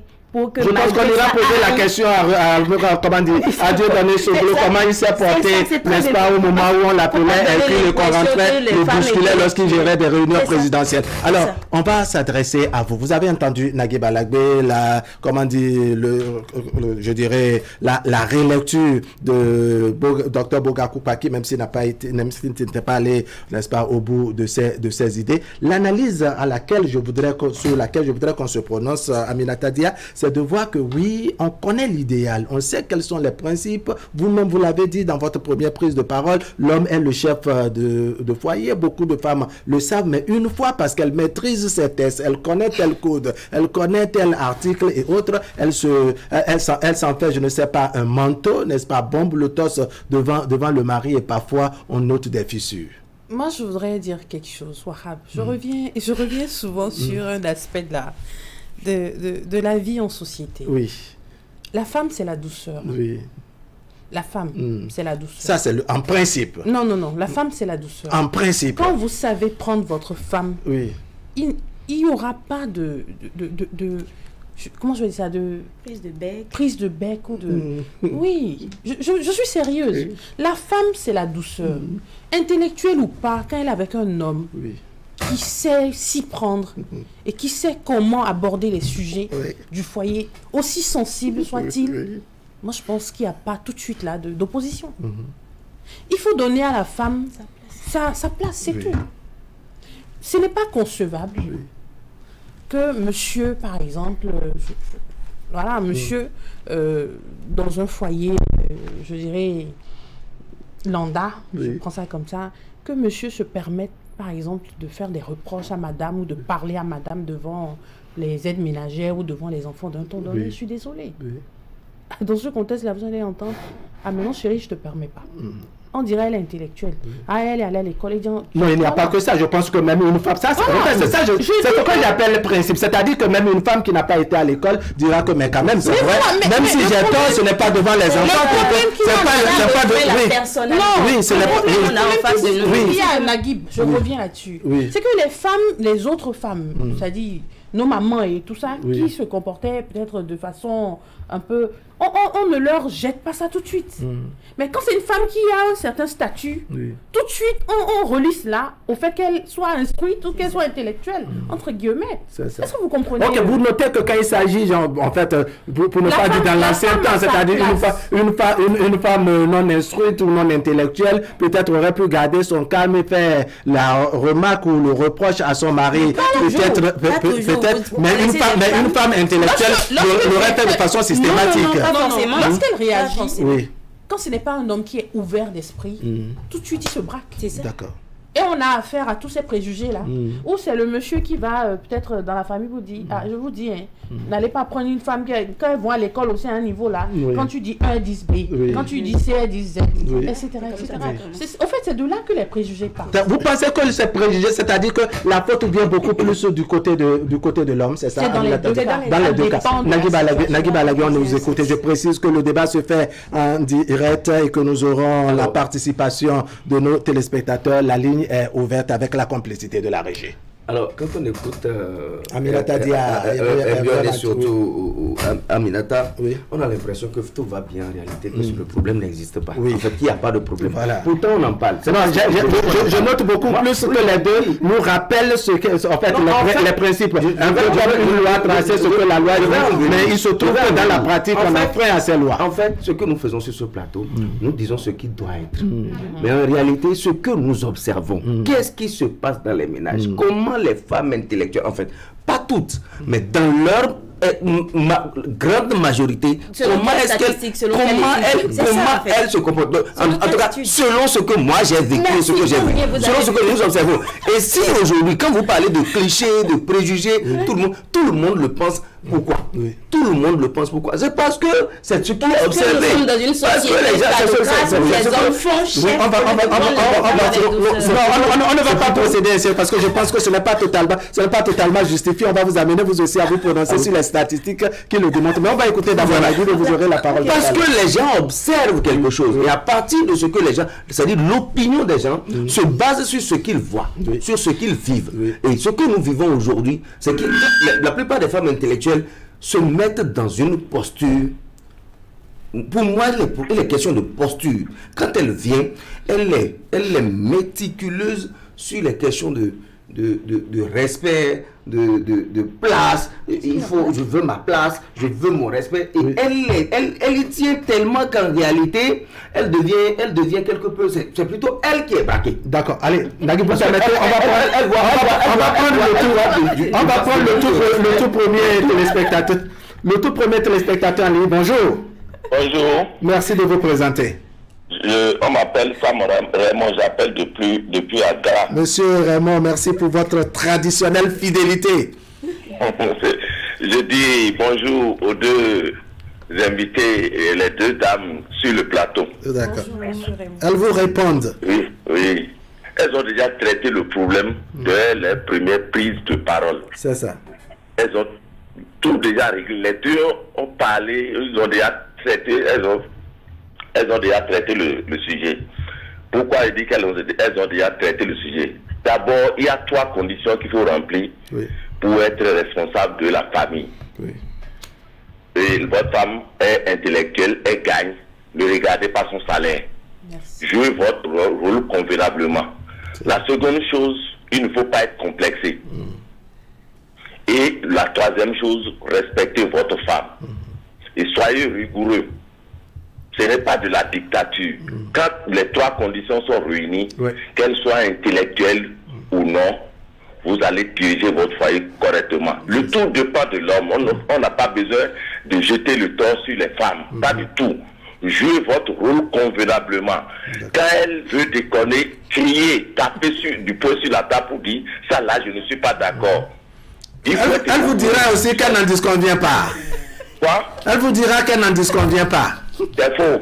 C'est à son doigt laisser. Vous êtes le responsable. Vous êtes ça. En fait, le patron. Monsieur Samoremo, le grand problème se pose au moment où on veut faire le choix, c'est-à-dire prendre ou laisser. C'est-à-dire, elle voit une certaine dictature, une imposition. Non, non. Ça dit pour pouvoir jouer le rôle convenablement, tous les trois comportements qu'il faut avoir là, il faut tout faire pour avoir ça. Ne regardez pas son salaire. Même si vous gagnez 30 000, qu'elle est à 70 000, considérez vos 70 000, si vous avez 5 000, donnez 5 000 et ce que vous voulez, ça va marcher. Merci. Monsieur Samoremo, on vous a entendu, merci beaucoup. On va lire la contribution du docteur Kalis Ouédé qui nous écrit ce matin. Il dit bonjour Wahab, je salue le plateau, surtout les deux dames. Vous avez donc la salutation de docteur Kalis Ouédé. Il est enseignant à l'université d'Abomey-Calavi. C'est un sujet très délicat, poursuit-il. Il dit dommage que le recours à des études empiriques pour nous rendre compte du niveau d'instruction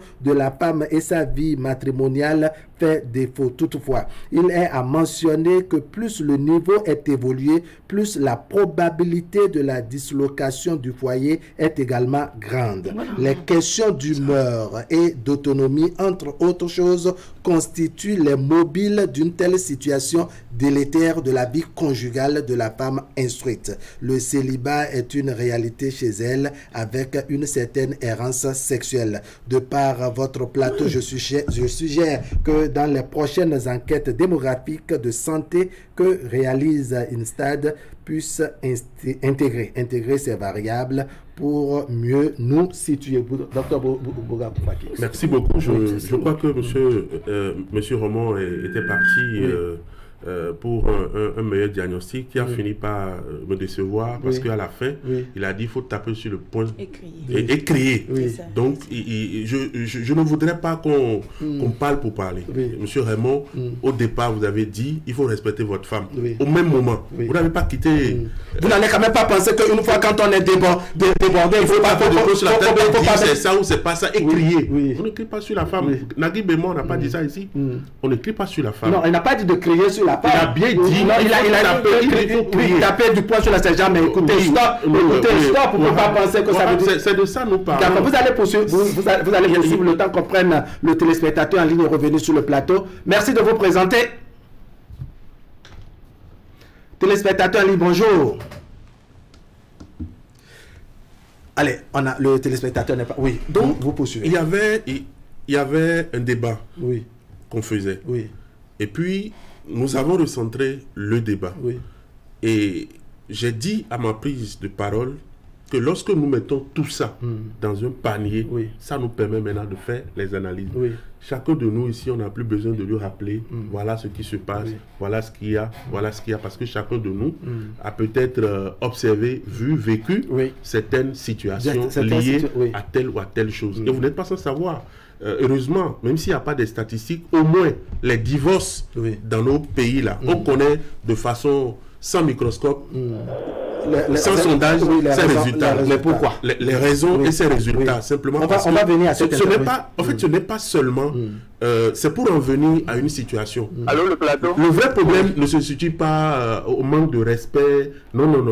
Le vrai problème qui commence au foyer, c'est quand l'homme commence par prendre une deuxième femme, n'est pas responsable à la maison. D'accord, on va évoquer ça. Herman Neton, bonjour. Merci de vous... bon, vous êtes déjà présenté comme ça. Ok. D'accord. Je dis bonjour à vos invités. Bonjour à monsieur... Bonjour, Herman. Bonjour. Femme intellectuelle, est-ce un problème pour le foyer? Oui et non. Oui et non, c'est ça? C'est le véritable problème. Sinon, pour avoir une femme compréhensive, que ce soit intellectuelle, illettrée là, ça déjà, c'est déjà un gros point. Sinon, dans les deux problèmes, si vous n'avez pas la chance, maintenant, comme l'a dit M. Naguib Alabé, quand vous prenez la réalité, ce que nous vivons, ce que nous voyons, ce que nous entendons là, c'est que nous, oui, moi, oui, intellectuel, parce que une femme intellectuelle est éclairée. Il y a des choses qu'elle ne peut pas tolérer, qu'elle ne peut pas accepter. Ce que tu dis à une femme illettrée, et comme elle ne comprend pas grand-chose, elle la fait facilement, tu dis ça à une femme intellectuelle. Ah, donc tu veux dire que... Est-ce que ça veut dire que... L'agronomie et autres là, elle va dire, oh, mon chéri, même si c'est avec un ton doux là, ce n'est pas sain. Et toi, tu vas déjà voir que, attention, elle est en train de me contredire, elle est en train de montrer qu'elle est plus éclairée bien pour nous, elle est avec les grands docteurs, avec les ministres, dans tel ONG, dans tel organisme. Et déjà avec ça, toi, tu te vois déjà petit, mal éclairé, et ça déjà te fait mal. C'est ça. Au lieu de comprendre la situation, non, tu commences pas à bomber le torse en montrant que c'est parce que c'est ce que tu dis, c'est que tu dois pas forcément. Et là, maintenant, c'est même le problème. Ce qui est à demander, les femmes disent la femme c'est la douceur. Et les femmes intellectuelles comprennent que mon mari n'a pas mon niveau, je dois faire en sorte de ne pas élever le débat, le niveau par rapport à notre échange, par rapport à comment il faut conduire, éduquer les enfants, évoluer dans la maison et autres. L'homme aussi doit savoir ne pas aller jusqu'à un certain seuil avec sa femme, sinon il va le ramener à l'autre.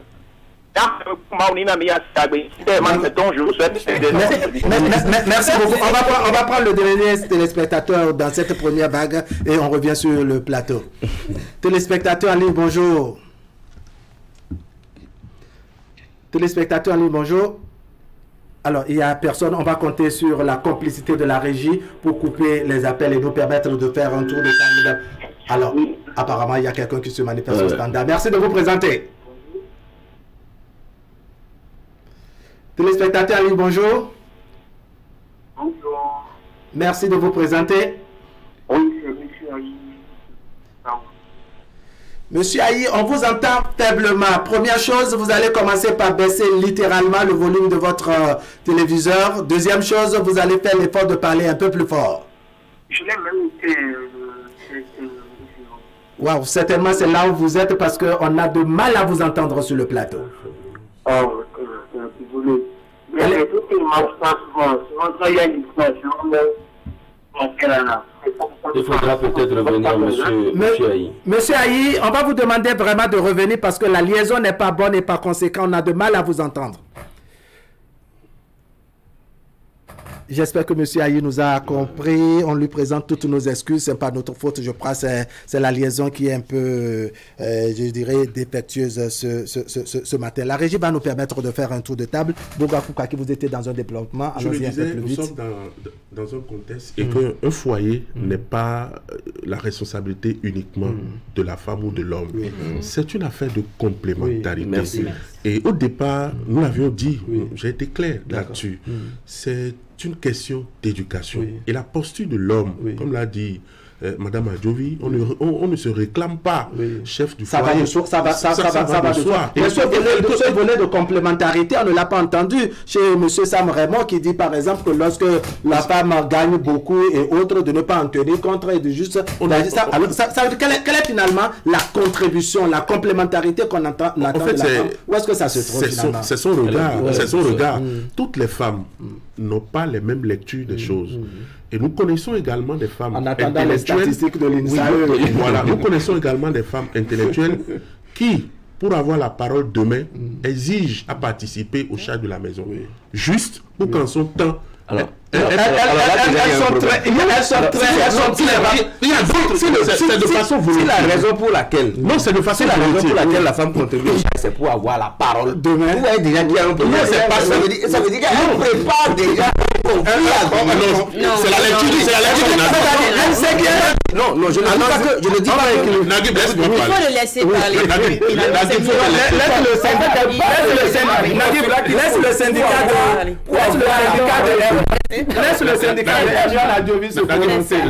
Laisse-moi aller au bout de mes idées. Tout à l'heure, tu m'as pas laissé. Maintenant, tu m'empêches.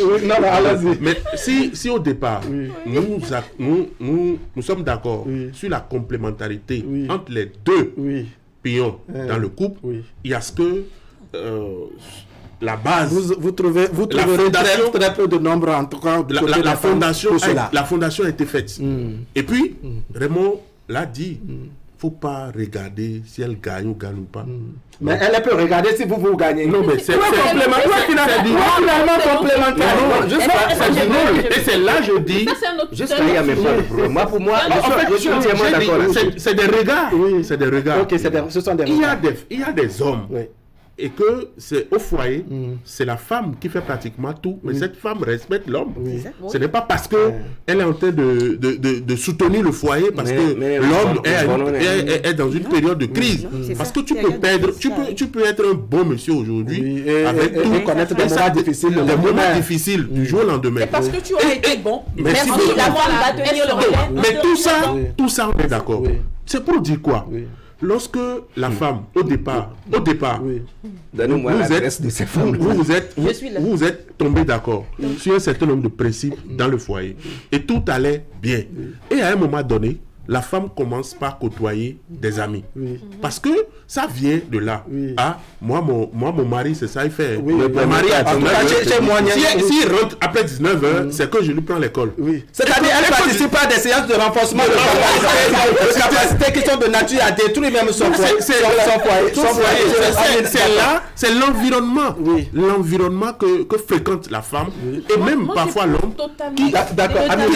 qui vient renforcer par moment des comportements, et peut-être parfois ça surprend l'homme de voir que ma femme commence par développer. Oui, elle a changé. Elle a fait des certificats en comportement. Et c'est là qu'on voit monsieur se lever maintenant pour travailler à fermer l'institut qu'elle fréquente. D'accord, est-ce que vous ne pensez pas que oui, quand la femme suit ces séances de renforcement de capacité qui finalement a détruit son foyer, ça amène parfois certains hommes à travailler, à fermer l'institut qu'elle fréquente pour venir avec tant de logiciels. Non, je suis d'accord même avec ça. Mais vous savez, il y a deux cas. Même comme ça encore, il y a deux cas. Ah, il y a deux cas. Finalement. Donc, allons-y cas par cas. Oui, encore, il y a deux cas. Oui, le premier cas où le monsieur est conscient de ce qu'il est en train de faire mal à madame. Oui. Mais madame soumise et presque aveugle ne veut pas se réveiller et réagir. Et son entourage se rend compte que elle souffre. Et finit, commence pas à en parler. D'accord. Dans ce cas-là, c'est pour sauver. C'est-à-dire après l'accumulation de temps de frustration, elle procède à la détonation. C'est parce qu'au-delà de tout, la santé mentale n'a pas de prix. Lorsque vous avez votre soeur, votre ami, qui est dans une posture, dans une relation ou dans un foyer qui la tue, qui la consume à petit feu, je pense qu'à un moment donné, il faut réagir et dire il faut appuyer sur je pense qu'il est temps que tu te réveilles. Maintenant, si elle se réveille, alhamdoulilah, dans le cas contraire, maintenant dans l'autre cas, c'est que c'est du papatoya vrai. Oui. Vous comprenez? Oui, du papatoya. C'est-à-dire, parfois ce qu'on note, je ne vous coupe pas, Natadia, c'est-à-dire celles qui jouent les formatrices, les renforceuses de capacité, parfois elle n'a même pas de foyer. Elle n'a même pas de foyer en formatrice. C'est pas parfois, elle n'a jamais été sous un toit. Comme on dit là. Elle ne peut pas. Ça veut dire qu'elle ne connaît même pas toi. Elle ne connaît même pas toi. Qui va te donner les conseils les plus. C'est-à-dire les plus. Non, attends. Pourquoi tu te demandes si toi-même, femme, toi-même qui est. Donc tu je crois que votre message n'est pas tombé dans les oreilles de ceux. Nagui Balaguer, vous allez prendre la parole tout à l'heure. J'ai l'impression que les foyers ne consomment que les femmes. C'est-à-dire que quand. Non, en fait. Non, c'est dans les deux cas. Non, il y a avoir l'impression. L'impression que dans un foyer qui la consomme un peu. C'est que les femmes ne font que. C'est des consumers. Les hommes sont des consumers. Il n'y a que souffrance dans le foyer. Et les hommes sont tellement dangereux que. C'est-à-dire, il faut. C'est ce qui est bizarre, Nagui Balaguer, c'est qu'on note que c'est souvent le héros qui meurt vite. Aucun homme normal. Aucun homme normal, je le répète, aucun homme normal qui aime sa femme ne fait souffrir sa femme. Vous ne pouvez pas, par exemple, travailler. Vous ne pouvez pas dire, par exemple, d'un homme qui va travailler toute sa vie pour entretenir une femme qui ne l'aime pas et qui la fait souffrir. C'est pas possible. Il faut faire attention à ce que nous disons. Parce qu'aujourd'hui, on a tendance à montrer les hommes comme des dangers desquels il faut protéger les femmes. Des dangers desquels il faut protéger les femmes. Et ça pose problème. Quand je dis que ce sont les femmes qui sont braquées, aujourd'hui, la femme vient avec une posture. C'est-à-dire, c'est justement ce que vous dites là. Ne pas permettre que. Ne pas permettre que. Il doit me respecter, etc. Oui, mais je suis d'accord. Et Boga disait tout à l'heure, l'homme, même Mion a dit, c'est à l'homme de savoir s'y prendre. Non, Boga a dit. Et la femme, elle ne saura pas. Il faut être deux pour que ça marche. Lorsque, par exemple, vous dites que l'homme ne doit pas être complexé, les complexes, on grandit avec, ça arrive. On peut être complexé de nature parce que bon, on a grandi dans un... Lorsque par exemple vous vous rendez compte en tant que femme intellectuelle qui produit de la réflexion, qui consomme de la réflexion, et que vous êtes en face d'un homme complexé et que vous comprenez que son problème, ce sont les complexes. Et que l'objectif pour vous, c'est que ça puisse marcher. Il y a une attitude à avoir pour ne pas l'embarrasser. Et vous faites en sorte que peut-être son complexe-là ne soit pas un problème pour votre foyer. Il y a un travail à faire à votre niveau, il y a un travail à faire à son niveau. Et ensuite, il y a une discussion à faire de valider par le mouvement de sa tête. Tout ne dépend pas toujours de l'homme. Une fois encore. Et quand vous dites, il y a des hommes, lorsque vous dites par exemple, celui qui a dit par exemple taper du poing sur la table, il y a des hommes par exemple. Non, c'était pas méchant. C'était pas méchant. C'était pas méchant. C'était pas quand on dit ça. En fait, il a bien précisé, il faut taper sur la table. C'est une image. Taper sur la table ne veut pas dire taper sur la femme. Parfois dans le foyer, l'homme a besoin.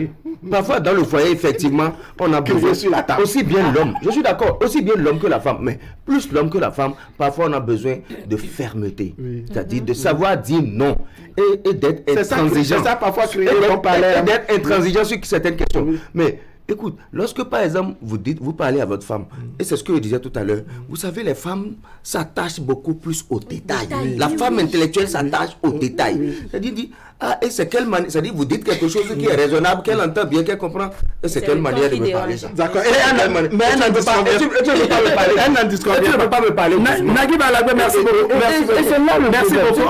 On va dire merci également à l'ancien ministre d'État Gustave Depo-Sonon qui contribue, n'est-ce pas, au débat. Il dit bonjour à tout le plateau. Le débat est très intéressant ce matin. Madame Hermione, si je me rappelle bien, elle avait tout résumé dans son introduction et à travers ses prises de position. Je m'associe également au développement de la seconde dame, donc Aminata Dia sur le plateau. Une vie heureuse de couple dépend de plusieurs paramètres. Éducation des deux conjoints, communication interne et externe du couple, motivation ayant conduit au mariage des uns et des autres. Même si toutes les conditions ne sont pas réunies au départ, il appartient au couple de développer une communication qui apaise les uns et les autres. C'est la contribution de l'ancien ministre d'État Gustave Depo-Sonon à qui nous disons merci. Hermione Adjovi, vous permettez qu'on prenne le tout dernier téléspectateur de ce matin et puis on revient sur le plateau. Téléspectateur en ligne, bonjour. Bonjour. Merci de vous présenter. Merci, je suis monsieur Wallace Adjassa. Monsieur Wallace Adjassa? Oui. Vous nous appelez d'où? J'appelle de Cotonou. D'accord, on vous écoute.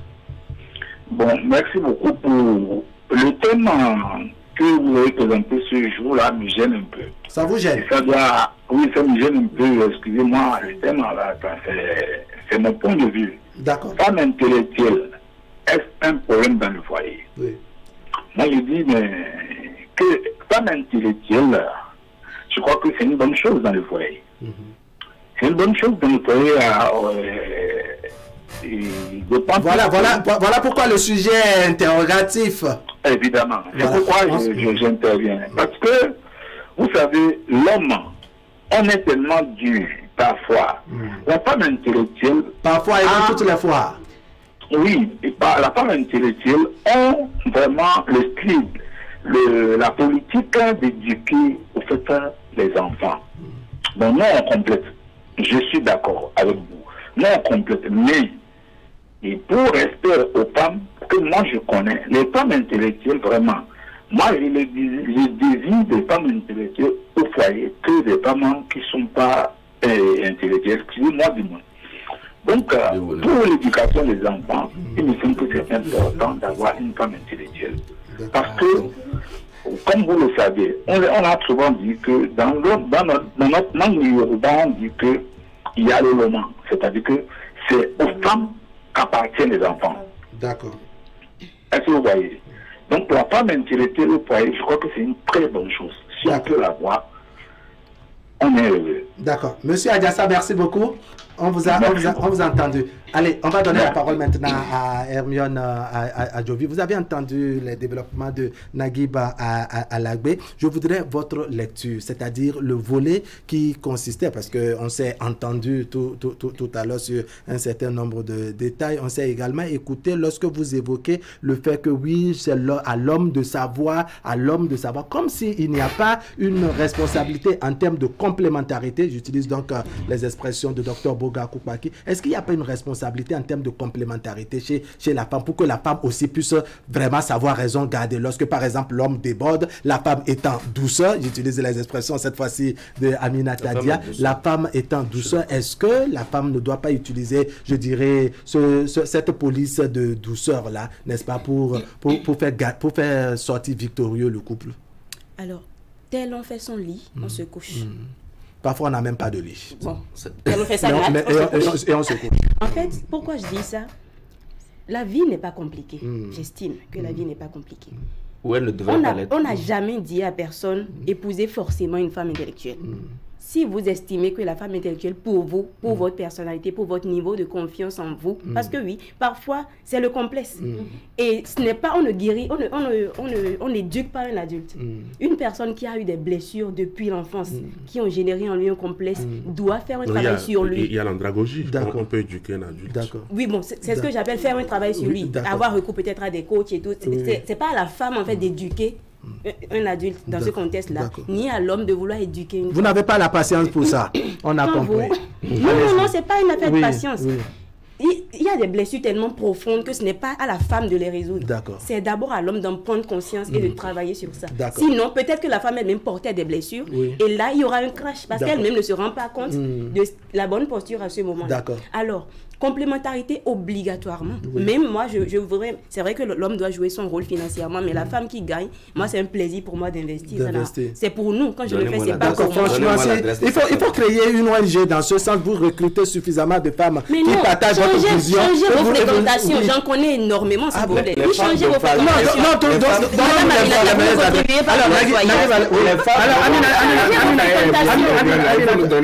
Mais dans un cas, bon, en fait, Naguib Alagbe, comment dire, Hermione Adjovi nous amène à changer nos fréquentations. Ça sous-entend qu'il y a une catégorie de femmes qui existent, qu'on fréquente, n'est-ce pas, qui sont maladroites. Oui, je le reconnais. Voilà, ça c'est déjà intéressant. Alors la question maintenant est adressée à vous, Aminata Dia. Est-ce que vous parlez tout à l'heure de complexe de l'homme? Est-ce que vous ne pensez pas que des fois la femme aussi est complexée, c'est-à-dire qu'elle part du fait qu'elle est intellectuelle, elle est bardée, je dirais, de grands diplômes universitaires et autres, et par conséquent, elle ne permettra pas que son homme, n'est-ce pas, puisse lui parler d'une certaine manière, puisse lui donner certaines injonctions dans le foyer. Est-ce que vous ne pensez pas qu'à des moments donnés aussi, si ça se passe mal, c'est parce que la femme aussi est complexée? Il peut avoir des complexes. Mais pas dans le contexte où je suis complexée parce que j'ai des diplômes et que mon homme me parle, ça me fait mal. Si tu sais que tu as des diplômes, ton homme te parle, ne va pas chercher l'homme là qui n'a pas plus de diplôme que toi. Non, parfois le problème ne se pose même pas, ça peut même être un diplôme, ça peut être un diplôme égal, c'est pas forcément que la femme est plus intellectuelle. Une fois que tu acceptes d'être avec un homme, vous me permettez, que tu es sous cet homme-là, je suis désolée, tu déposes tout ça. Non, c'est que, comme on dit chez nous là, une fois qu'il y a eu bébé blanc, est-ce que tu comprends un peu? Je te dis, il n'y a pas de débat à ce niveau-là. Intellectuel ou pas intellectuel, riche ou pas riche, milliardaire ou pas milliardaire, ton homme, c'est le chef. Le reste, c'est une histoire de patience et de concessus. C'est ce que moi je pense, c'est ce que je conçois. Non, c'est vrai d'ailleurs. Maintenant, dans la façon de faire... Il y a une unanimité sur votre déclaration. Maintenant, dans la façon de faire, c'est la façon de faire maintenant qui pose problème. Quand monsieur, je l'ai dit, il y a plusieurs cas. Tout dépend de la façon dont vous prenez votre épouse. Et c'est dans les deux cas, c'est vice-versa. Quand monsieur réagit tout de suite, madame n'est pas obligée de réagir tout de suite. elle peut prendre sur elle. Et pour la plupart du temps, c'est ce qui se fait. Oui. Ou du moins, c'est ce qui... Vous prouvez toujours que la fumée vient toujours de chez l'homme. Non, c'est une question. Monsieur Naguib. Oui, ce n'est pas... Ok, d'accord. Je voudrais qu'on se comprenne. D'accord. Pardon. C'est pourquoi je pose les questions. Non. Oui. Vous savez, il y a des hommes, et moi j'en ai connu, j'ai des exemples, des hommes bons. Oui. Non, je vous le dis. Je vous le dis du fond du cœur. Des hommes bons. Merci. Nous existons. Changez vos fréquentations. Il y en a aussi qui sont très méchants. Oui. Aminata, changez vos fréquentations.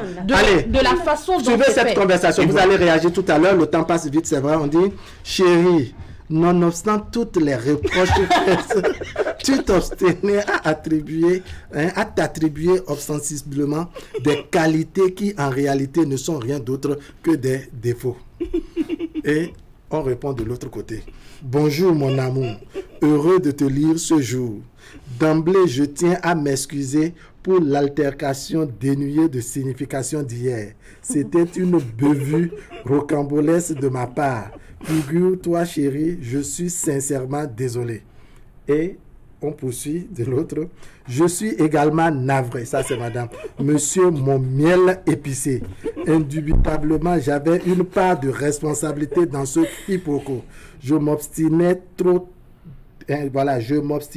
à t'importuner alors que je pouvais faire autrement. Maintenant que je suis empêtré, je suis envahi par des regrets éléphantasques.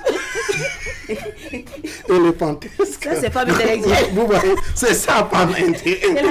Vous voyez, c'est-à-dire, elle vous parle, elle vous envoie aller consulter le dictionnaire pour comprendre son état, d'âme. Allez, vous permettez à vos gars de parler.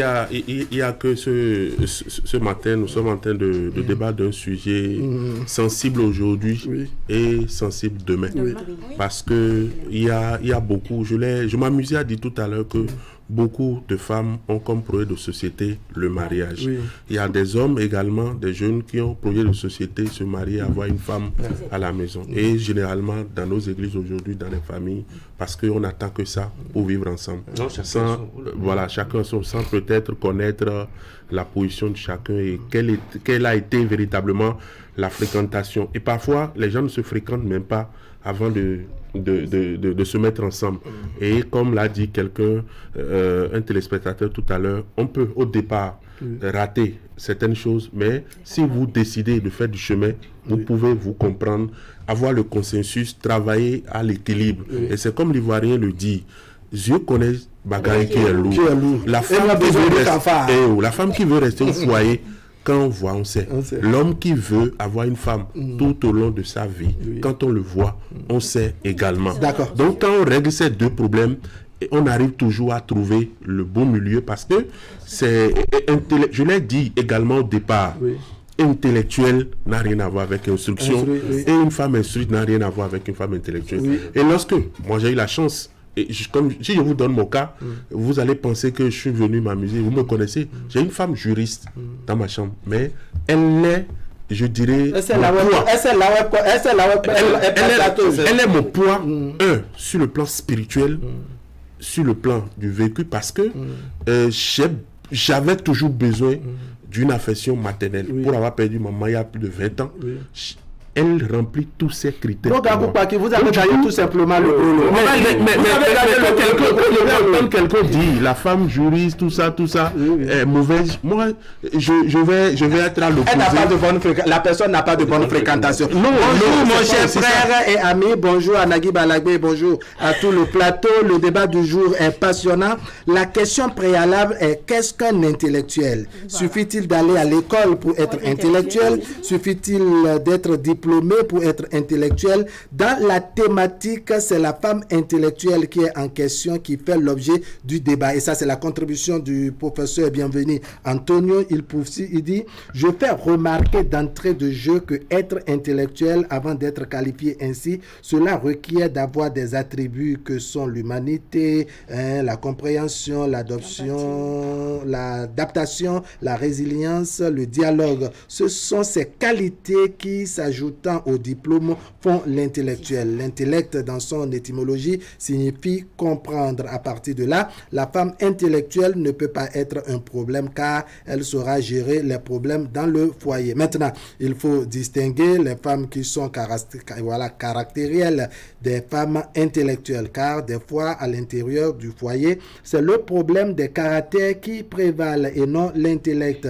Là est et demeure le problème. Et c'est ce qui induit l'effort de continuer à se connaître dans le foyer, puisque la vie dans le foyer est plus longue que lorsque c'est le temps de l'amitié. Merci et bonne journée à chacun. La contribution donc du professeur bienvenue Antonio. Nagui Balagwe, ce serait le dernier tour. Ce serait le dernier tour de table. Le temps passe vite et on a la dictature du temps. Nagui Balagwe. C'est pour ça que je parlais tout à l'heure des questions de posture. Alors, moi, j'ai observé, j'ai eu la chance de prendre la parole en dernier, et j'ai observé que de part et d'autre, on a semblé dire que bon, si la femme intellectuelle est un problème, c'est parce que l'homme ne sait pas s'y prendre. On ne peut pas orienter le débat dans ce sens. Quand on vient ici et qu'on dit des choses, comme vous l'avez dit, les gens nous écoutent. Quel est notre objectif? Lorsque, par exemple, j'ai commencé à dire qu'une femme à qui tu viens dire j'ai fait une démarche, écoute, et quand tu peux faire une démarche, la femme est beaucoup plus regardante sur le fait que tu l'aies consulté que sur le fait que sur... Mais écoute, quelle est la réaction en ce moment de la femme qu'on n'a pas consultée, mais qui reconnaît que l'action qui a été entreprise est une bonne action pour le couple? Chérie, c'est bien ce que tu as fait, mais tu aurais pu m'en parler. Oui. Je pense que ce n'est pas la même chose que, par exemple, de dire ah non, et pourquoi tu ne m'as pas dit? Pourquoi tu ne m'as pas dit? Tu ne peux pas faire ça, vous voyez ça, même le quand on prend ces deux postures-là, le problème, est-ce que ça règle? On ne peut pas régler une maladresse. On ne peut pas régler une maladresse. C'est ce que je dis. Si l'action est bonne, si la démarche est bonne, il faut s'attarder sur le fait que la démarche est bonne d'abord et ensuite poser le problème qui doit être posé, mais avec la douceur qui caractérise la femme. Aminata Dia, c'est ce sur quoi j'ai voulu attirer l'attention. Donc en réalité, nous ne sommes pas ici pour faire du politiquement correct, pour dire ce que bon, les gens veulent entendre. Encore que c'est pas tout le monde qui veut entendre ce que nous disons. Mais il faut que, sincèrement, on regarde la société, on regarde. Ne personnalisons pas le débat. Peut-être que Hermione parle des femmes Hermione. Oui. Et Aminata parle des femmes Aminata. En tout cas, là, des femmes intellectuelles qui sont les femmes dites intellectuelles qui sont dans nos quartiers là, que nous voyons là, ont un problème de comportement, un problème de posture. D'accord. Aminata Dia n'a qu'à donner des exemples d'hommes bons. Quels en sont les critères? Qu'est-ce qu'un homme bon pour Aminata Dia? C'est un ami commun, qui vous pose cette question. Et ce serait votre mot de conclusion. Votre mot de conclusion. Un homme bon, c'est un homme qui est respectueux déjà. Un homme soumis. Non. Un homme soumis, ce n'est même pas souhaitable. Parce que ce n'est pas un bon exemple. Vous n'aimez pas les assous-bons? Non. Ce n'est pas. Il faut un homme viril. Il faut qu'il soit viril. Il faut qu'on sente que voilà, il y a un homme dans la maison. Sinon, même pour... Attends, moi j'ai 3 garçons. Donc, quel exemple si papa même est bizarre? Excusez-moi. Donc, bref, moi je pense qu'un homme bon, c'est celui-là d'abord qui respecte sa femme. Celui-là qui est généreux. Parce qu'il ne faut pas qu'on se trompe. Quand M. Raymond disait, ne regarde pas son salaire, ne regardez pas. Si vous regardez, vous aurez des problèmes. On a parlé d'égalité, mais ça ne va pas là. On parle d'égalité, mais ça ne va pas là. Donc c'est juste soyez responsable. Égalité des sexes, c'est ça? Prenez ça comme ça. C'est vous qui vous fatiguez, même quand nous les hommes, les sexes ne sont pas égaux. Allons-y simplement. Soyez responsable. Soyez chef de la maison. Prenez, c'est-à-dire assumez votre rôle d'homme. Vous savez, entre guillemets, dans la société, je parle de chez moi, de l'autre côté, je ne parle pas du Bénin. Chez les Sénégalais, chez les Dia, chez les Maliens, voilà. L'homme, c'est le... C'est-à-dire, quand papa rentre à la maison, Mais si vous voyez même tous les soins dont il t'a dit, la façon dont maman s'apprête, il y a déjà de l'eau au feu avec pour lui masser les pieds. Parce que le monsieur, quand il sort là, c'est sa femme qui est, je dirais, comment on dit, son plus beau... Son trophée. Oui, et c'est une femme intellectuelle. Intellectuelle ou pas? Aminata Diamia, merci beaucoup. Intellectuelle ou pas? Je disais tout à l'heure que bon, entre nous les hommes, les sexes ne sont pas égaux, mais ça c'est un autre débat. Vous savez, il y a le docteur Michel Meheton, enseignant de psychologie, qui a fait sa thèse sur un sujet délicat que nous sommes en train de débattre peut-être aujourd'hui, les violences au foyer, lorsque la victime est un homme. Et oui, effectivement. Michel, c'est exactement ce qu'il a pu dire. Et il y a un échantillonnage, il y a un sondage qui a été fait parce que tout ce qui se passe se base véritablement sur le côté de violence. Et comme Naguib l'a dit tout à l'heure, la manière, le comportement, l'éducation, les fréquentations, les milieux de vie de la femme ou de l'homme affectent généralement la vie du couple. Mais il y a également une information que les gens doivent pouvoir savoir. Le secret du couple. Le secret du couple qui c'est entre votre femme et vous, ou vous et votre femme et personne d'autre. Mais quand à un moment donné, il n'y a plus de secret du couple, attendez, vous ne devez plus être surpris que ça ne soit plus du secret votre foyer et qu'il y ait peut-être d'autres personnes à l'extérieur qui viennent faire émission dans votre foyer et qui arrivent à tout détruire. Parce que parfois même, femme au foyer, c'est exactement une envie de sa propre copine qui pense que sa propre copine, sa soeur, même père, même mère parfois, qui pense que elle est très bien, cet homme, comme l'a dit Diane, il est bon et qui voudrait un homme comme ça. Et qui vient de le dire, merci beaucoup. Et c'est elle qui sera la première personne à faire les yeux doux à votre mari et qui après va te montrer que ton mari lui fait des yeux doux, tout faire pour que vous reveniez tous à la maison de votre papa et que vous regardiez, ainsi de suite. Donc les fréquentations, parfois nos problèmes ne sont pas loin de nous.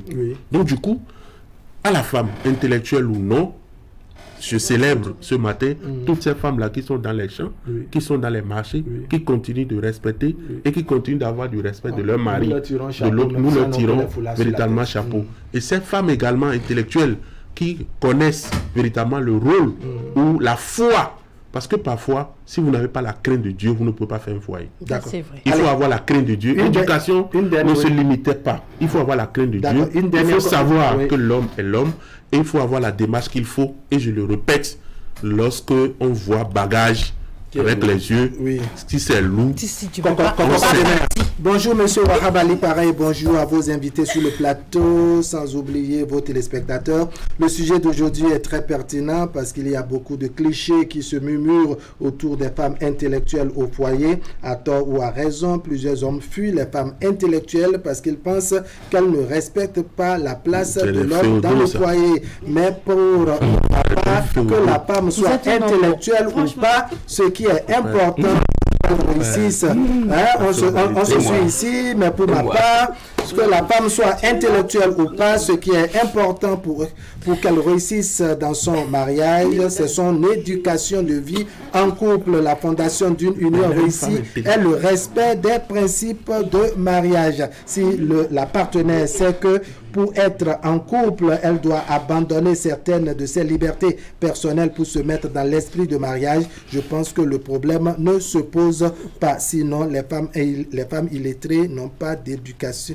Les femmes illettrées qui n'ont pas l'éducation de vie en couple sont des grands problèmes aussi dans un foyer. En définitive, que la femme soit intellectuelle ou non, elle n'a pas un problème elle n'est pas un problème dans un foyer. C'est la contribution de Dr Awali Issaka dans le groupe Waké Info à qui nous disons merci. Allez, votre mot de conclusion, Hermione Djovi. Alors, je pense que tout a été dit. Tout a été dit, merci. Je voudrais quand même rassurer que l'idée n'est jamais de présenter les hommes comme des mauvais. Moi, je le dis toujours, je suis féministe, même si c'est le mot qui choque, mais je suis l'une des personnes qui dit le plus. Moi, je n'ai jamais connu dans ma vie d'homme salopard.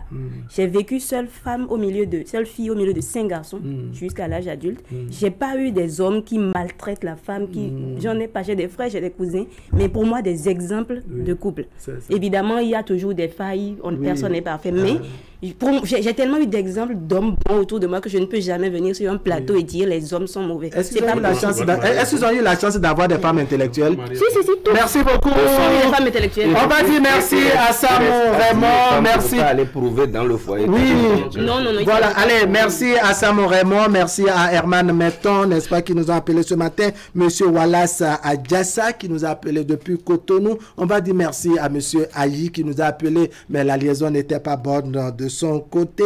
Merci également à Dr Kalis Wede, enseignant à l'université d'Abomey-Calavi. Merci au ministre d'État, l'ancien ministre d'État, Gustave Depo-Sono, à Dr Awali Istaka. Merci également au professeur bienvenu Antonio. On va dire merci à Dr Mehenton, évoqué tout à l'heure par Dr Boga Koupaki, que nous avons sollicité, mais qui nous a accompagnés d'une manière ou d'une autre. C'était vendredi surpassé, où nous mettions en débat les violences faites aux hommes, puisque ça existe aussi. Allez, mesdames, messieurs, ce serait tout pour aujourd'hui. Je vais commencer par vous remercier, Aminata Dia. Merci. Hermione Adjovi, merci. Dr Boga Koupaki, merci. Nagui Balabé, merci. Merci. Allez, je reçois. Mesdames, messieurs, ce serait tout pour aujourd'hui. Merci de nous avoir suivis. L'information continue sur le plateau de Iriteria. La rediffusion de votre plateau, ce serait tout à l'heure à midi 00, et dans la soirée autour de 23h30, 23h45. On va se dire au revoir maintenant avec la revue de presse de Yves Vinibé. Allez.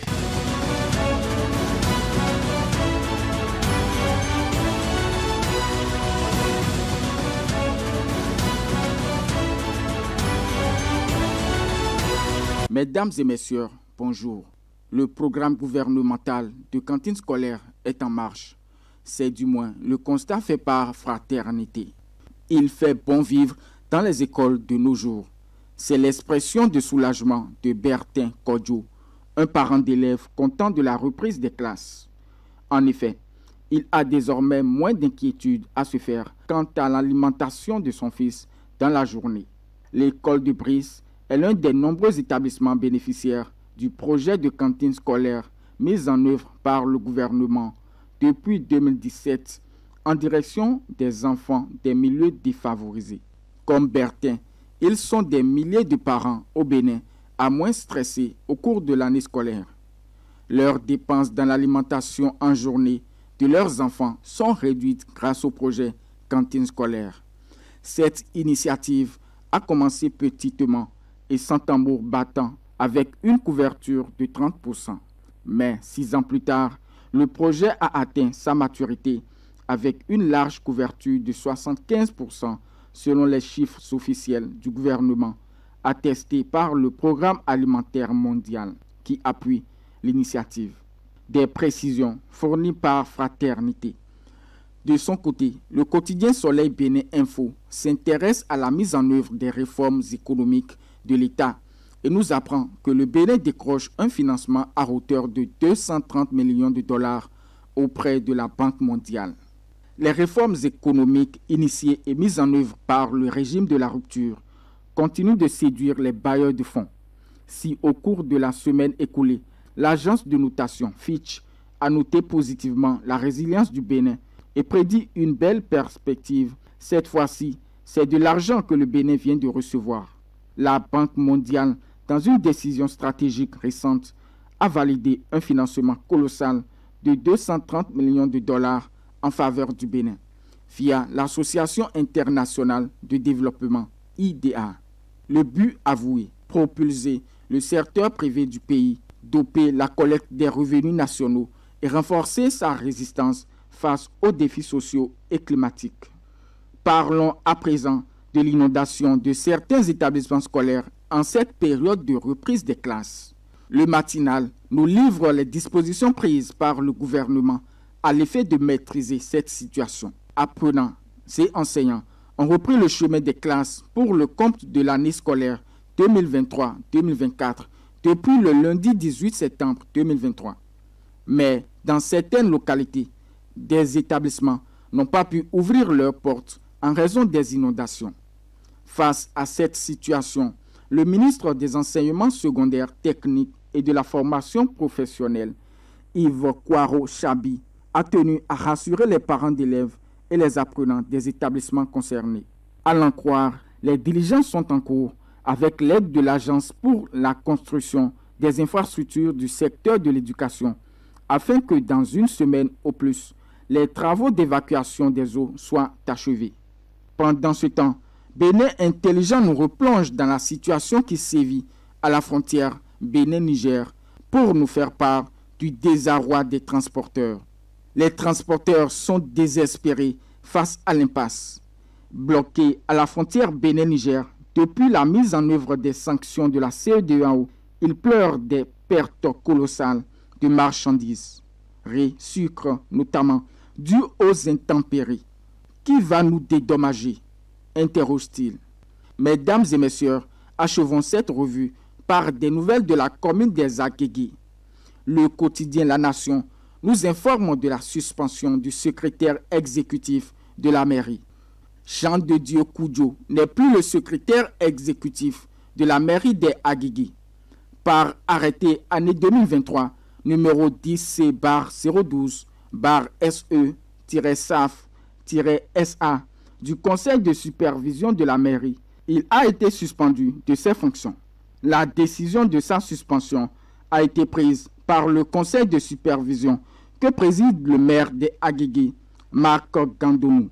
Le Conseil s'est réuni en session extraordinaire mercredi 20 septembre dernier pour délibérer sur le dossier. L'acte de suspension a été notifié au SE ce jeudi. La responsable du développement local et de la planification, Panda Chabi, a été nommée pour assurer l'intérim jusqu'au tirage d'un nouveau secrétaire exécutif.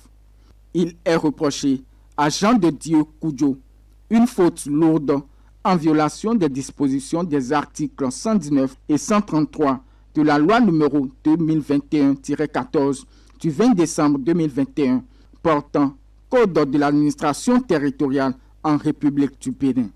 La dernière goutte d'eau qui a fait déborder le vase, apprend-on de certaines sources, est la suspension par le SE du responsable des affaires administratives et financières de la mairie des Agégués, Alassane Mahmoudou. Ceci au motif que ce dernier, qui cumulait le poste de RAF avec celui de la personne responsable des marchés publics, a été exclu de la commande publique par l'autorité de régulation des marchés publics. Le SE a nommé le sieur Julien Djossou pour assurer l'intérim de la fonction de RAF jusqu'au prochain tirage d'un nouveau RAF. Le conseil de supervision a demandé au SE de rapporter l'acte de suspension du RAF à Alassane Mahmoudou. Mieux, on accuse également le SE d'avoir nommé un nouveau chef cellule contrôle des marchés publics sans aviser ni le maire ni le conseil de supervision de la mairie, précise le quotidien du service public La Nation. Fin de la revue de presse de ce vendredi 22 septembre 2023.